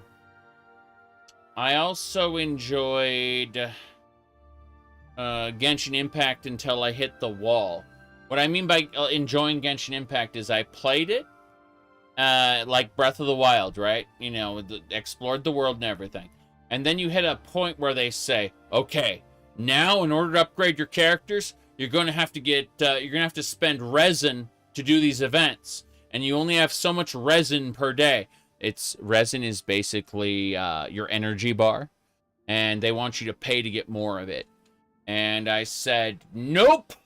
And I quit Genshin at that point. A hard stop. Yeah. Anyway, point is that no, I don't play that many mobile games. In fact, I have a big phone. It's like half of my face. It's like a compromise between a tablet and a normal phone. Big ass phone. Remember, I am 6'5", so I am a big. Now, aside from that, how do I phrase this? So, as far as the as far as the mobile games go, I don't know. Like like on my phone specifically, I may play like RetroArch, and I may play what do you call it? Like Castlevania Aria of Sorrow, or like some old emulated games, you know, like a PlayStation era game. PlayStation 1, I mean. Something like that on my phone. But no, I'm not really inspired to play any mobile games. There's a really great mobile game that got put on PC. If you haven't had the opportunity, it's called Pentiment. It's by a lot of the same people who made Fallout New Vegas. If you're interested in a more laid-back story, that is well written. You should definitely give it a try. Yeah. That Pentiment was originally a mobile game, but it got ported to PC. I love how terrified that guy is. Hold on, let's do this. There we go. I want to make a screenshot of that. Yeah, it's gonna disappear. I believe. Okay, that should do it. Good. I just needed to really quick make a screenshot of that. Yeah, we got it. Hell yeah. Alright. The Guardians have fallen, and no one remains to watch their charges. And all the heavens are now banquet for the princes of misrule. Oh, unhappy Tamriel, where is your divine crusader in these latter days of petty strife and lesser men? Lesser men, right here. No problem. Is there no one who would stand for the Nine? The blood Hold on. of the Bella's slaughtered act. Okay. I need to screenshot this one as well. For various reasons. That's pretty good. Okay. Yeah, we got it. Hell yeah. Okay, save screenshot as. Good. It's been saved. Perfect. Absolutely perfect. Yes. Cries out for vengeance. Vengeance! Who will take up this holy crusade? Umaril is returned, as was foretold by the head of Pelennor, to the Bull of Kine in those days of old Cyrodiil. The 8 and 1 require a champion, a divine crusader reborn. Oh! Hold on. Gotta do it again. Gotta do it again.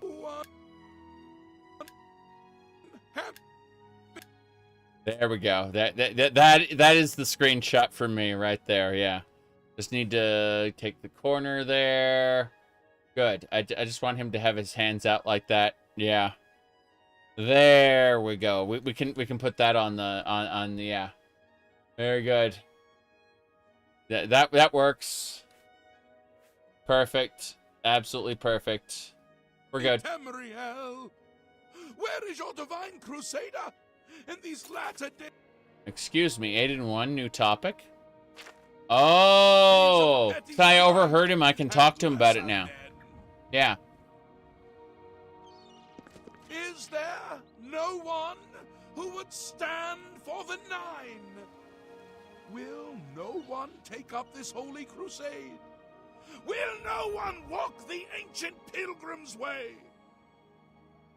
Hear me, O people of Cyrodiil. Oh, unhappy Tamriel. Where is your divine crusader in these latter days of I think that's about it. And lesser men? Yeah, I think that's about it. Hear me, O people of Cyrodiil. Okay, let's go. The 8 and 1 require a champion. It's my pleasure. What's going on? No. Let's go into the Chapel of Dibella. I wouldn't go in there unless you have a strong stomach. We have orders to leave everything just the way it was until the investigation into the chapel attack is finished. I see. Bye. You too. You too. Unless you have a strong stomach. Oh, look at that. Wow. Wow. Damn. I just got a debeller gown. How you doing? Not in the mood for talking. Maybe you can help me. I'm not for hire. Goodbye. Damnation! Damn. That is unfortunate, to say the least. Yeah, that's debeller diviner stuff. I got keys to the debeller stuff, though. It's unfortunate that the acolytes were slain. We may never have access to the debeller stuff. Yeah, these debeller worshippers were slain. What a shame, what a shame. Damn, there's blood on those sheets. What a shame. Yeah, I said new alternative outfit. Damnation. Yes. Damnation, you got it. Okay, so I think we just got a new outfit unlocked, it's true. The Silver Mace, Order of the Lily Shield. It's, if we take that from him, it will be, it'll be damnation, yeah. What a shame! Mm-hmm. Yep, Order of the Lily Shield. That's not for us, though. We do have access to all the parts there. Hold on. Let's see about the purple gown. Blue gown. Let me see. Yeah, the purple gown looks pretty good, but with the backpack and everything, it kind of just kind of overshadows the cool aspects of this. Like if we take the cloak and backpack off, you can see how well that works. But yeah, these are decent gowns, I guess. They aren't quite what I was expecting. There should be a different one. Hold on. Let me see. Bottom robe. Oh wow, that is a oh, that's just nudity. Thanks. Can you imagine just having nudity in my video game? That's exciting. Yeah. That's just straight up I mean she was a Barbie doll. There were no key parts, right? She was just a Barbie doll, but still, Barbie doll nudity is still not quite right, you know? Yeah. Yeah, your innocent eyes have been defiled by yeah, exactly. Your innocent eyes have been defiled by Barbie doll nudity. Yep, that's it. Yeah, it's the end for our streams. That's for sure. There's no way we can continue after showing the smooth bottom parts. Yes. What a shame. What a shame. Okay, but that is a great outfit though. We're gonna set this up. We're gonna set this up as our go-to for lulz. Now what happens if I throw on the cloak? That is actually acceptable. Hell yeah. Now, can I put the fedora on?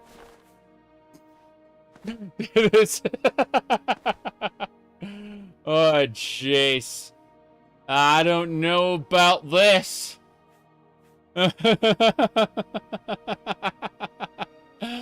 Oh, that's glorious. Okay. That's good stuff. Yeah. All right, we got to fix this. We got to get our setup ready. So first we have to remove. We need to remove all gear. Yeah, remove all gear.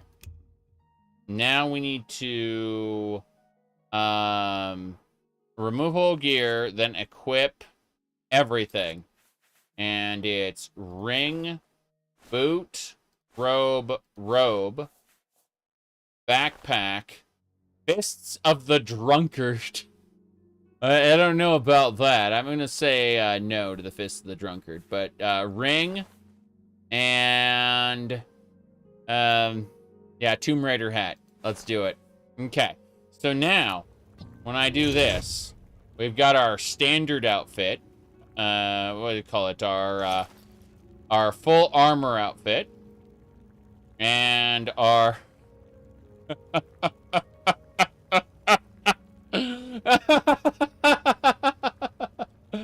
Oh, jeez. Okay, there we go.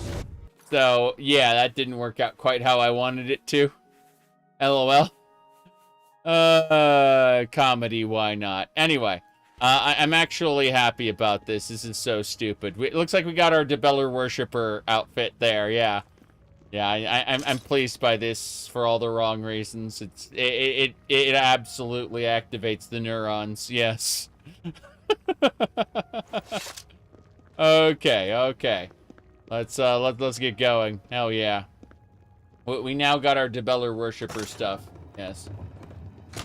Yep. Oh, hello. Hello there. Yes. Okay. Is there no one who would stand for the 9? I don't know about standing for the 9. Oh, lore masters? So heavy with learning that you cannot raise your eyes to the heavens to see the truth there written. Oh, unhappy Tamriel. Yeah, it's fine. It's fine. We're good. Where is your divine crusader? Yeah, that's pretty funny. We're gonna have to, what do you call it? We're gonna have to call it in a second so that I can mess with some other things. Let me see here. Double checking that we didn't miss anything else. All right, we're gonna. Wait, can we put the Debeller Worshippers gowns on these people? I hope I can. I need to know. Can I force... first of all, let's quick save, just in case. Let's try this, See, yes. It's my pleasure. Okay. All right. Yeah. So, let's just give her Debeller Worshipper's gown. That'd be great. You need to be purple. Yes. You need to be purple. Excellent! And you need to be blue. I hope I can help. Yeah, you need to be blue. All right. Good. That should do it. Yes! Excellent. This is it. Yes. This is perfect. This is exactly what we needed. Yep. Okay. Definitely nothing out of the ordinary there. Yep. Give me a second. I'm making a screenshot. Yep. Okay. I may have accidentally did a thing. I actually need the weapon out. And then I need to have it, like, facing the correct direction. Okay, cool. So, we'll do that. Let's see. Yeah, it's, pretty good. Their hoods are a little silly, though. Makes me wonder if we can, force remove their hoods. How would we access... I know in Skyrim it's called open, actor container. But how do we get access to what they're equipped? I'm curious about this. Let me see. Open actor contain. Oops. No. Yeah, open actor container is not a proper command. So let's see. Oblivion. Access NPC inventory command. Looking it up. Hold on. Inventory. Remove all item. Petty. Yeah. Add item. Remove item.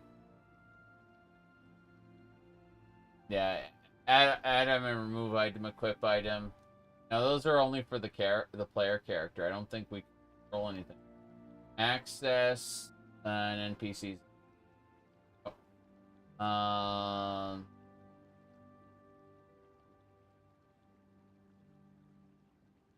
I see.